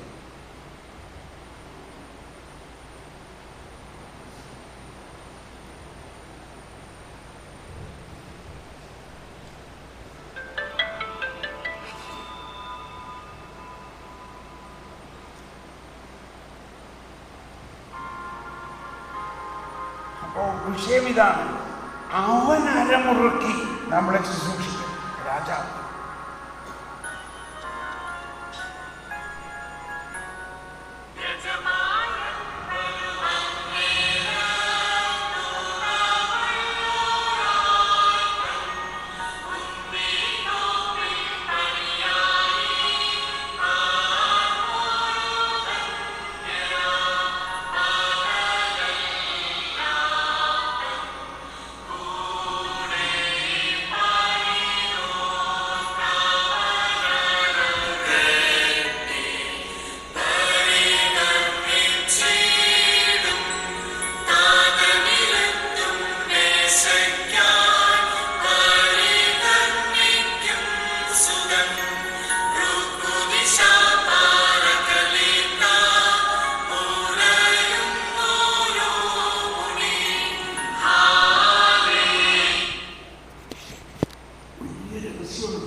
വരുമ്പോൾ അവനെന്ത് ചെയ്യും? അവനരമുറുക്കി അവനെ ഭക്ഷണത്തിന് ഇരുത്തുകയും അടുത്ത് ചെന്ന് ആര് പരിചരിക്കുന്നു? ആര് പരിചരിക്കുന്നു?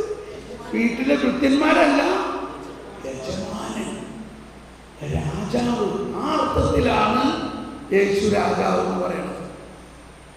നമ്മുടെ ശുശ്രൂഷാ വരത്തിന്റെ ഒഴുക്ക് എവിടെ നിന്നാണ് ഉണ്ടായത്? ഇത്തരത്തിലുള്ള ഒരു ശുശ്രൂഷകനായ യേശു. അവനരമുറുക്കി നമ്മളെ ശുശ്രൂഷിക്കുകയും ഭക്ഷണത്തിനിരുത്തുകയും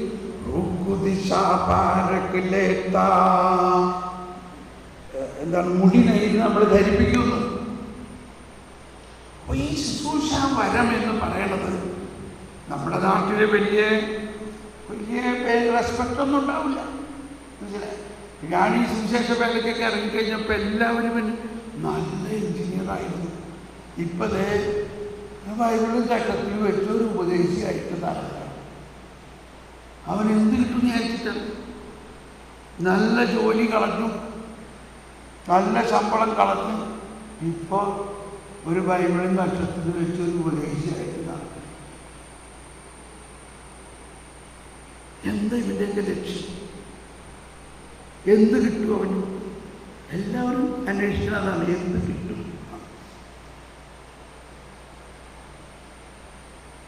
പിന്നെ കൊച്ചിനെയൊക്കെ ആരെങ്കിലും കല്യാണം കഴിക്കും. എൻ്റെ മോളിപ്പോൾ ഒരു ദൈവശാസ്ത്രജ്ഞയാണ്, തിയോളജിയൻ.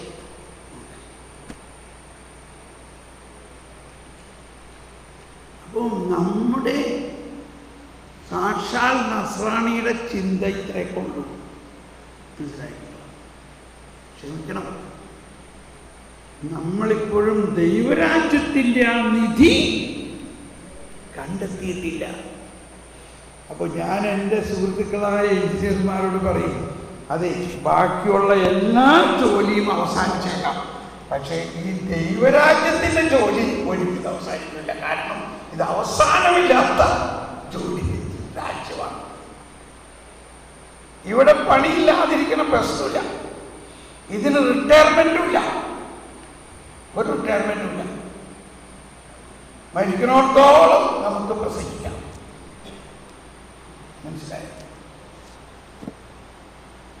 അപ്പൊ ഞാനിത് പറഞ്ഞതിൻ്റെ അർത്ഥം നിങ്ങളെല്ലാം ശുശ്രൂഷകരാണ് എന്നതിൽ അഭിമാനിക്കണം. ചിലർ പറയും അത് ഒളിച്ചോട്ടമാണ്, അത് വീട് കുടുംബമൊക്കെ വിട്ടുകൊണ്ടിങ്ങനെ സുവിശേഷം പ്രസംഗിച്ചിങ്ങനെ നടക്കണം. ഇങ്ങനെയൊക്കെ എല്ലാവരും പറയും. അത് ഈശോ തന്നെ പറഞ്ഞിട്ടുണ്ട്. പ്രവാചകൻ സ്വകുടുംബത്തിൽ, സ്വനാട്ടിലും സ്വബന്ധുക്കളുടെ ഇടയിൽ മാത്രമേ അപമാനിക്കപ്പെടുകയുള്ളൂ.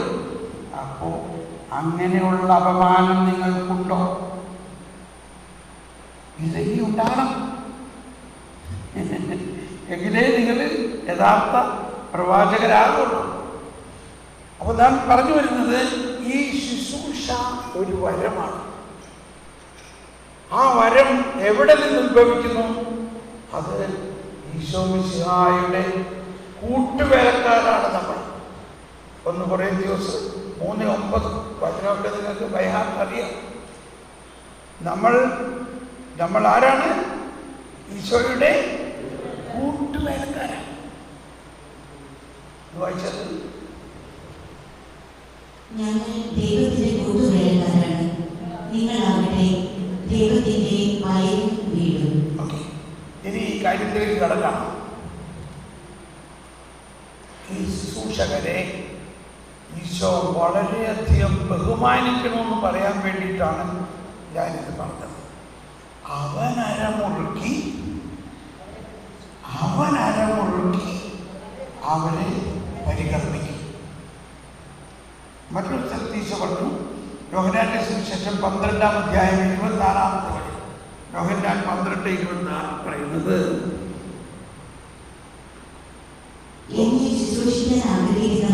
എന്നെ ശുശ്രൂഷിക്കാൻ ആഗ്രഹിക്കുന്നവരെ എന്നെ അനുഗമിക്കട്ടെ. അവർ എന്നെ ശുശ്രൂഷിക്കാൻ ആഗ്രഹിക്കുന്നവർ എന്നെ അനുഗമിക്കട്ടെ. എന്നെ അനുഗമിക്കട്ടെ. അപ്പോൾ ഞാനായിരിക്കുന്നിടത്ത് എന്റെ ശുശ്രൂഷകനുമായിരിക്കും. എന്നെ ശുശ്രൂഷിക്കുന്നവനെ പിതാവ് ബഹുമാനിക്കും. പിതാവ് ബഹുമാനിക്കും. ആര് ബഹുമാനിക്കും? പിതാവ് ബഹുമാനിക്കും. നമുക്ക് വേറെ ഒരു ബഹുമാനവും എങ്ങൊന്നും കിട്ടില്ല, പക്ഷെ പിതാവ് ബഹുമാനിക്കും.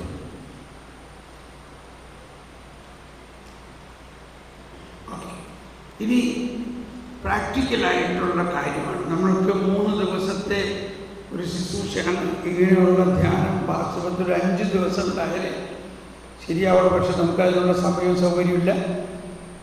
അപ്പോൾ ആദ്യം തന്നെ നമ്മളിപ്പോൾ ചെയ്യാൻ പോകുന്നത്, നമ്മളെല്ലാവരിലും വരദാനങ്ങളുണ്ട്. ആ വരദാനങ്ങൾ ഉപയോഗിച്ച് ശുശ്രൂഷ ചെയ്യണം. ഒരു ആശാരിയെ നമ്മൾ വിളിക്കുകയാണ് ഈ മേശ ഉണ്ടാക്കാൻ. വിളിച്ചാൽ അവൻ്റെ കയ്യിൽ എന്തുണ്ടാകണം? അവൻ്റെ കയ്യിൽ ഉപകരണങ്ങൾ ഉണ്ടാകണം. അല്ലാതെ വന്നാൽ അവരോട് ചെയ്യാൻ പറ്റും. എന്ന പോലെയാണ് ഈശോ ശിഷ്യന്മാരെ വിളിച്ചു. ലൂക്ക 9-ാം അധ്യായത്തിൽ 1-2 വചനം പറയുന്നതാണ്. അവൻ 12 പേരെ വിളിച്ചു. അവർക്ക് സകല അധികാരങ്ങളും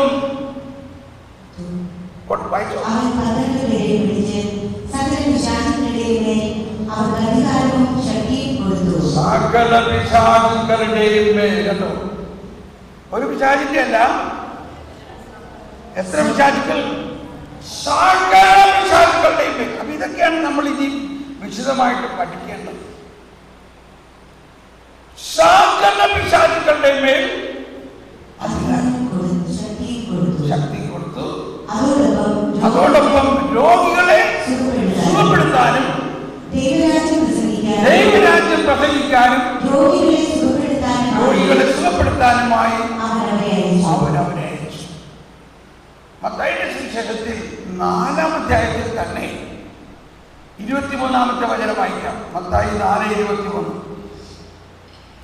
അവൻ അവരുടെ സിനഗോഗുകളിൽ പഠിപ്പിച്ചു, രാജ്യത്തിന്റെ സുവിശേഷം പ്രസംഗിച്ചു, ജനങ്ങളുടെ എല്ലാ രോഗങ്ങളും വ്യാധികളും സുഖപ്പെടുത്തുകയും ഗലീല മുഴുവൻ ചുറ്റി സഞ്ചരിച്ചു.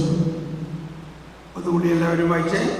അവൻ അവരുടെ സിനഗോഗുകളിൽ പഠിപ്പിച്ചു. അവൻ അവരുടെ സിനഗോഗുകളിൽ പഠിപ്പിച്ചു. രാജ്യത്തിന്റെ സുവിശേഷം പ്രസംഗിച്ചു. രാജ്യത്തിന്റെ സുവിശേഷം പ്രസംഗിച്ചു. ജനങ്ങളുടെ എല്ലാ രോഗങ്ങളും. ശ്രദ്ധിക്കണം അവിടെ ജനങ്ങളുടെ എല്ലാ രോഗങ്ങളും. ഏത് രോഗം? ഏത് രോഗം? എത്ര രോഗം? ഒന്ന് നീട്ടി പറഞ്ഞാൽ എല്ലാ രോഗങ്ങളും, വ്യാധികളും. അതെന്താ 2 അവിടെ? ഇനി ഇതൊന്ന് വായിച്ചോളൂ. വ്യാധികളും സുഖപ്പെടുത്തിയും ഗലീലി മുഴുവൻ. അപ്പൊ ഈ ഗലീലി എന്ന് പറഞ്ഞാൽ ദേക്കാപോലിസ്, അല്ലെങ്കിൽ അവിടെ യഹൂദൻ മാത്രമല്ല, വിജാതീയരുടെ ഗലീലി. മറ്റ് ജാതിക്കാർ, അവിടെ യഹൂദരല്ലാത്ത അനേകം മറുജാതിക്കാരുണ്ടായി. ക്രിസ്ത്യാനി മറ്റാളുണ്ടായിരുന്നില്ല അവിടെ. ആരെങ്കിലും ക്രിസ്ത്യാനി ഉണ്ടായിരുന്നോ? ആരും ഉണ്ടായിരുന്നില്ല. അവരാരെങ്കിലും മാമോദീസ സ്വീകരിച്ചവരായിരുന്നോ? ആയിരുന്നോ? അല്ല. അവർ കുമ്പസാരിച്ച് കുർബാന കൈക്കൊള്ളുന്നവരായിരുന്നോ? അല്ല. അവരെല്ലാവരും വലിയ പാപവും ബന്ധനങ്ങളുടെയും മധ്യത്തിലുള്ളവരായിരുന്നു. ഒന്നുകൂടി വായിച്ചേ. സകല എല്ലാ രോഗങ്ങളും വ്യാധികളും സുഖപ്പെടുത്തി മുഴുവൻ ചുറ്റി സഞ്ചരിച്ചു. അതാണ് ദൈവരാജ്യം. ദൈവരാജ്യം പട്ടിരിക്കുന്നു. അവന്റെ കീർത്തി ഉണ്ടാകാൻ വേണ്ടി ചെയ്തതല്ല ഇത്. ദൈവരാജ്യം പ്രസംഗിക്കാൻ വേണ്ടി അവന്റെ കീർത്തി സിറിയ മുഴുവനും വ്യാപിച്ചു. എല്ലാ രോഗികളെയും വിവിധ വ്യാധികളാലും തരത്തിലുള്ള രോഗികളിലും വിവിധ തരത്തിലുള്ള വ്യാധികളും പിന്നെ അവശരായവരെയും പിശാചുബാധിതർ, അപസ്മാര രോഗികൾ, തലവാതക്കാർ എന്നിവരെയും അവർ അവിടെ എടുത്തുകൊണ്ടുവന്നു. അവർ അവരെല്ലാം അവരെ സുഖപ്പെടുത്തി. നമ്മൾ എന്താ വിചാരിക്കണേ, ഇതൊക്കെ അന്നത്തെ കാലത്തേക്ക് മാത്രമുള്ളതാണോ? ആണോ? ഇതൊന്ന് വിശ്വസിക്കൂ. യേശുക്രിസ്തു അന്നും ഇന്നും എന്നും ഒരാൾ തന്നെയാണ്.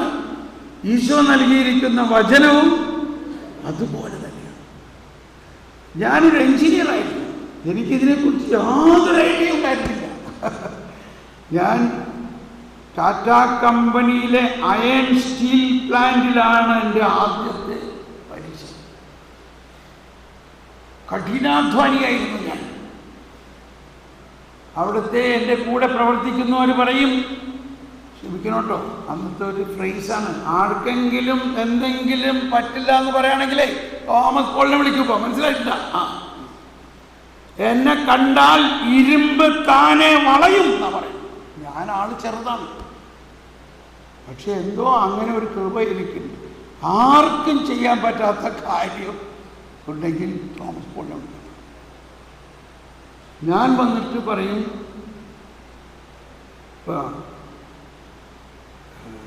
ഒരു മെഷീനാണെങ്കിൽ പറയും, നിങ്ങൾ ഒന്ന് പുറത്ത് കിടന്ന് ഞാനൊന്ന് സൂക്ഷിച്ച് നോക്കട്ടെ ഈ മെഷീൻ എന്താ പ്രവർത്തിക്കാത്തത്. എന്നിട്ട് ഞാൻ എന്ത് ചെയ്യും, വാതിലടച്ച് മുട്ടുകൂട്ടി പ്രാർത്ഥിക്കും.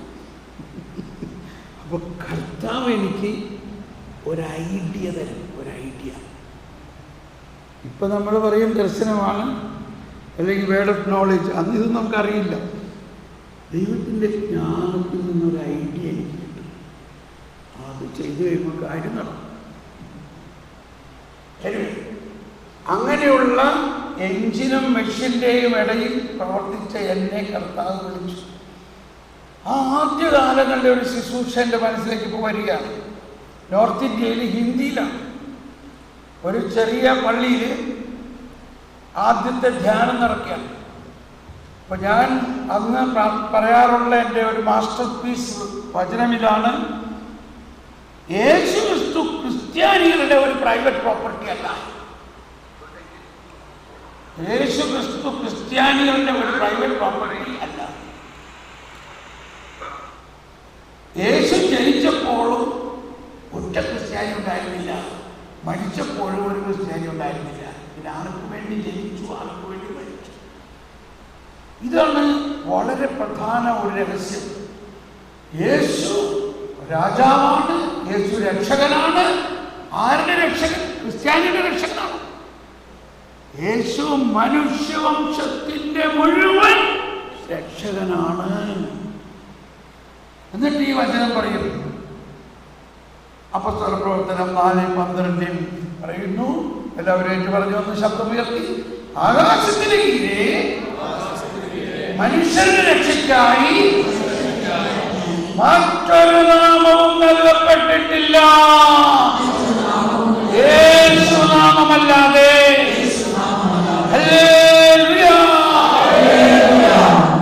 ഇങ്ങനെ ഞാൻ പറയുന്ന സമയത്ത് എനിക്കൊരു ദിവ്യ അനുഭവം ഉണ്ടാവുകയാണ്. പെട്ടെന്ന് ഞാനൊരു ദർശനം കാണുകയാണ്. ഒരു ഹൃദയം, ആ ഹൃദയത്തിൽ ഒരു തുള, ആ തുളയിൽ നിന്നിങ്ങനെ രക്തം പുറത്തേക്ക് ലീക്കായി പോകും. അപ്പോൾ ഒരു വിരൽ ഇങ്ങനെ വന്നിട്ട് ആ ദ്വാരത്തിൽ തൊടുന്നു, അത് അടയുന്നു. എൻ്റെ മേലൊക്കെ കുളിര് പോലും അഭിഷേകം. ഞാൻ പറഞ്ഞു, കർത്താവ് ഇതെന്താണത്? അപ്പോൾ കർത്താവ് പറഞ്ഞു, ഇവിടെ ഈ സമൂഹത്തിൽ ഒരു വ്യക്തിയുടെ ഹൃദയത്തിൽ ദ്വാരമുണ്ട്, അത് ഇപ്പോൾ ഞാൻ സൗഖ്യമാക്കുന്നു. ഇത് നീ അങ്ങ് പറയാൻ പറഞ്ഞു. ഞാനിപ്പോ പറയേ സൗഖ്യമായില്ലെങ്കിലോ? ഇതാണ് നമുക്ക് ആദ്യം ഉണ്ടാവുന്ന ആവശ്യം. പക്ഷെ എനിക്ക് അന്ന് അങ്ങനെ സംശയമൊന്നും വന്നില്ല. പിന്നീടൊക്കെ എനിക്ക് തോന്നി അതുപോലെ അഭിഷേകം വന്നിട്ട് ഞാൻ പറഞ്ഞു, ഇപ്പോൾ ഇവിടെ ഹിന്ദിയിലാണ്. ഒരു വ്യക്തിയുടെ ഹൃദയത്തിന്റെ ദ്വാരം സൗഖ്യപ്പെടുത്തുന്ന കർത്താവ് എന്ന് പറയല്ല. അതിന്റെ ബാക്ക് സൈഡിലിരുന്ന ഒരു പാവപ്പെട്ട ഒരു പെണ്ണ് കൈ ഉയർത്തി വീശിക്കൊണ്ട് അതെന്റേതാണ്,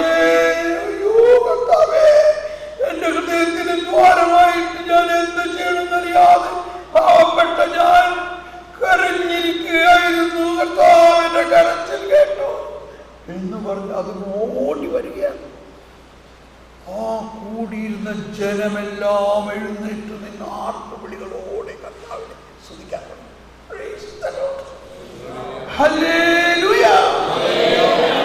എവിടെയെല്ലാം യേശു കർത്താവാണെന്നും യേശു ലോകരക്ഷകനാണെന്നും ആകാശത്തിന് കീഴെ മനുഷ്യന്റെ രക്ഷയ്ക്കായി വേറൊരു നാമവുമില്ല എന്ന് പ്രഘോഷിക്കുന്ന നിമിഷം ഉടനെ സൗഖ്യമുണ്ടാവും അവിടെ. കാരണം ഇതിനെ സാക്ഷ്യപ്പെടുത്താൻ വേണ്ടിയിട്ടാണ്, ഇതിനെ സ്ഥിരീകരിക്കാൻ വേണ്ടിയിട്ടാണ് ഇപ്പൊ ഇവിടെ സൗഖ്യം സംഭവിക്കുന്നുണ്ട്. ഇത് പറഞ്ഞാൽ മതി.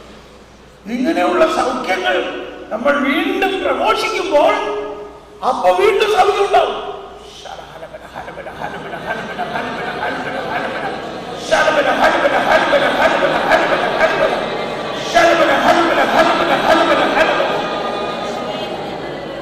ഇപ്പോ ആരുടെയോ തലയുടെ പുറകുവശത്ത് ശക്തമായ വേദന ഉണ്ടായിരുന്നു. തലയുടെ പുറകുവശത്തായിട്ട്, ചെവിയുടെ പുറകുവശത്തായിട്ട് ശക്തമായ വേദന ഉണ്ടായിരുന്നത് ഇപ്പോൾ കർത്താവ് സൗഖ്യപ്പെടുത്തുന്നുണ്ട്. ആരാണ്? തലയുടെ പുറകുവശത്ത് ഒരു സഹോദരി. അതായത് നിൽക്കാമോ? പെട്ടെന്ന് ഓടി വന്ന് പറഞ്ഞു. കാരണം ഈ സാക്ഷ്യങ്ങൾ ഈ പ്രഘോഷണത്തിൻ്റെ സ്ഥിരീകരണമാണ്. നമ്മൾ എന്ത് പ്രഘോഷിക്കണം? എന്താണ് സുവിശേഷം? എന്താണ് ദൈവരാജ്യം? അത് പ്രഘോഷിക്കുന്ന സമയത്ത് ഇതുപോലെ സാക്ഷ്യമുണ്ടാവും. എനിക്ക് കുറച്ച് ദിവസമായിട്ട് ഭയങ്കര തലവേദനയായിരുന്നു. ഇന്നലെ രാത്രിയും തലവേദനയൊക്കെ ആയിട്ട് ഗുളിക കഴിച്ചിട്ടായിരുന്നു വന്നിരുന്നത്. വേദന ചെവി പോലും ഭയങ്കരമായിട്ട് ഒന്നും കേൾക്കാൻ പാടില്ലാത്ത തരത്തിലുള്ള വേദനയായിരുന്നു. അതുകൊണ്ട് ഭയങ്കര പ്രയാസമൊക്കെ ആയിരുന്നു. പക്ഷെ ഇപ്പോഴെനിക്ക് ആ വേദനയില്ല, ഒട്ടും തന്നെ വേദനയില്ല.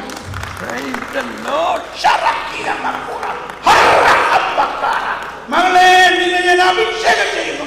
നീ എന്റെ അടയാളമാണ്. അടയാളമാണ്. ഇതൊക്കെ അടയാളമാണ്. ഇത് ഒരു ചെറിയ സൗഖ്യമല്ല. അവളെ കർത്താവ് ഒരു അടയാളമാക്കിയിരിക്കുന്നു. എന്തിനെ പ്രതി? കർത്താവിൻ്റെ വലിയ രഹസ്യം, ക്രിസ്തു രഹസ്യം.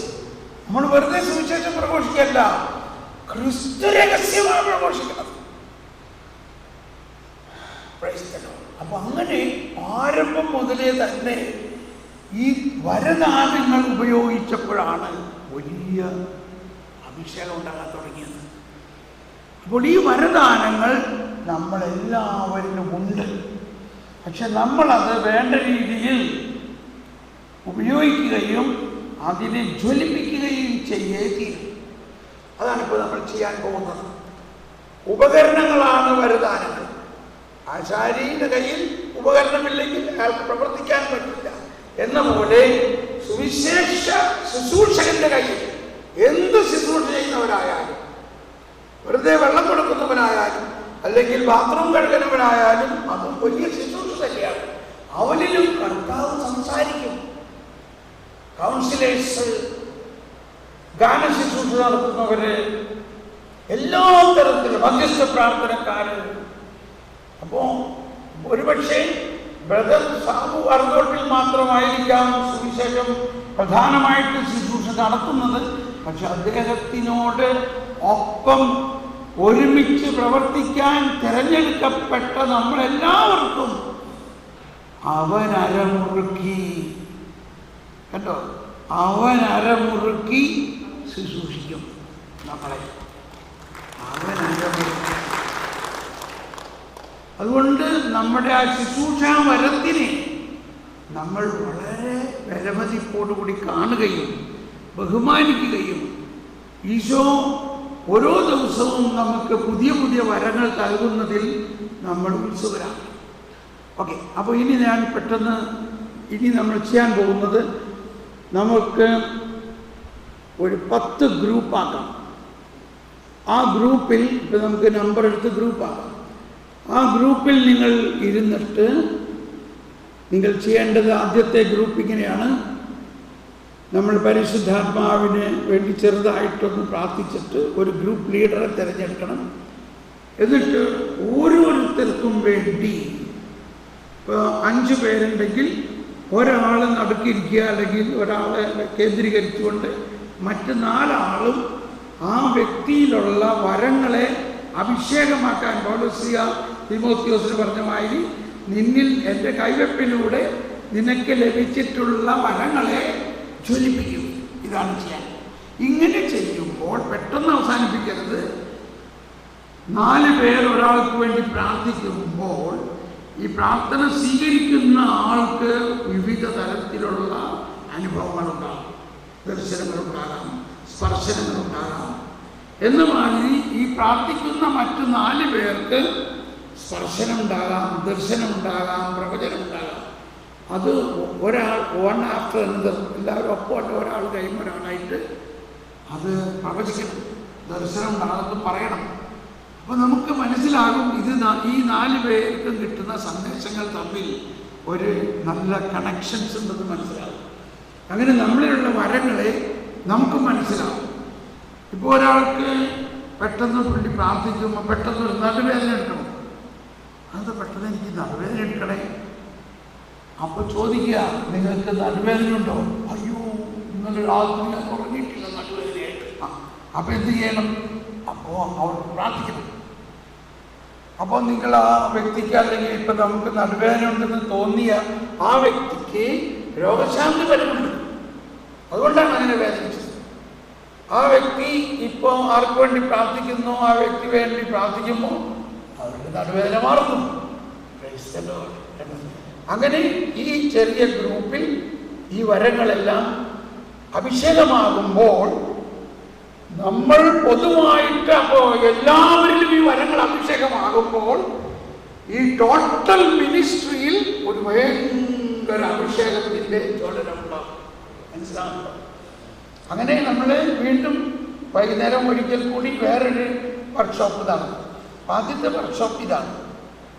ഇനി 2 വചനം ഓർക്കുക. ഈശോ പറഞ്ഞു, നിങ്ങൾ 2 or 3 പേർ എൻ്റെ നാമത്തിൽ ഒരുമിച്ച് കൂടുന്നിടത്ത് ഞാനും കൂടെ ഉണ്ട്, നിങ്ങളുടെ കൂടെ, നിങ്ങളുടെ മധ്യത്തിൽ. ഈശോ നമ്മളെല്ലാവരിലും ഉണ്ട്.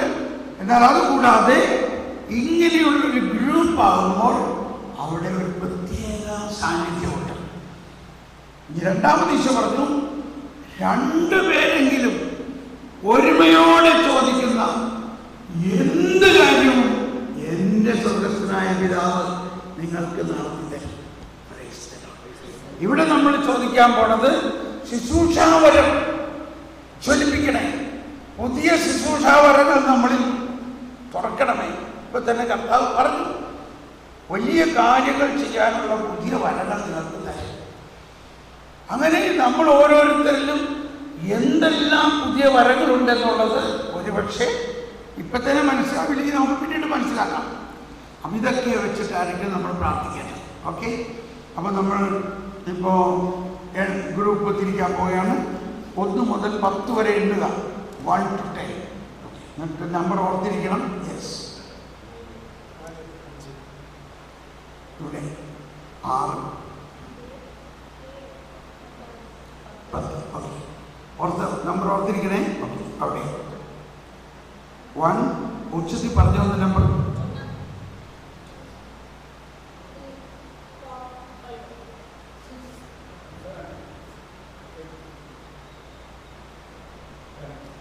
9, 8, 11, 6, 7, 8, 9, 10. ഓക്കെ, ഇനി അടുത്ത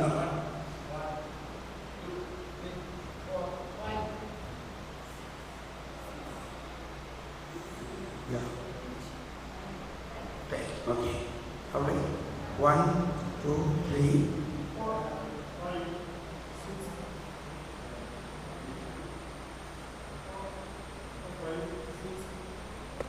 9, 10 വരെ എടുത്തോ?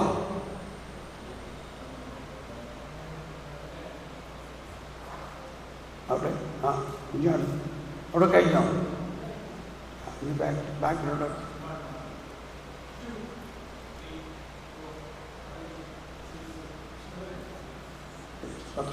ഒരു മിനിറ്റ്.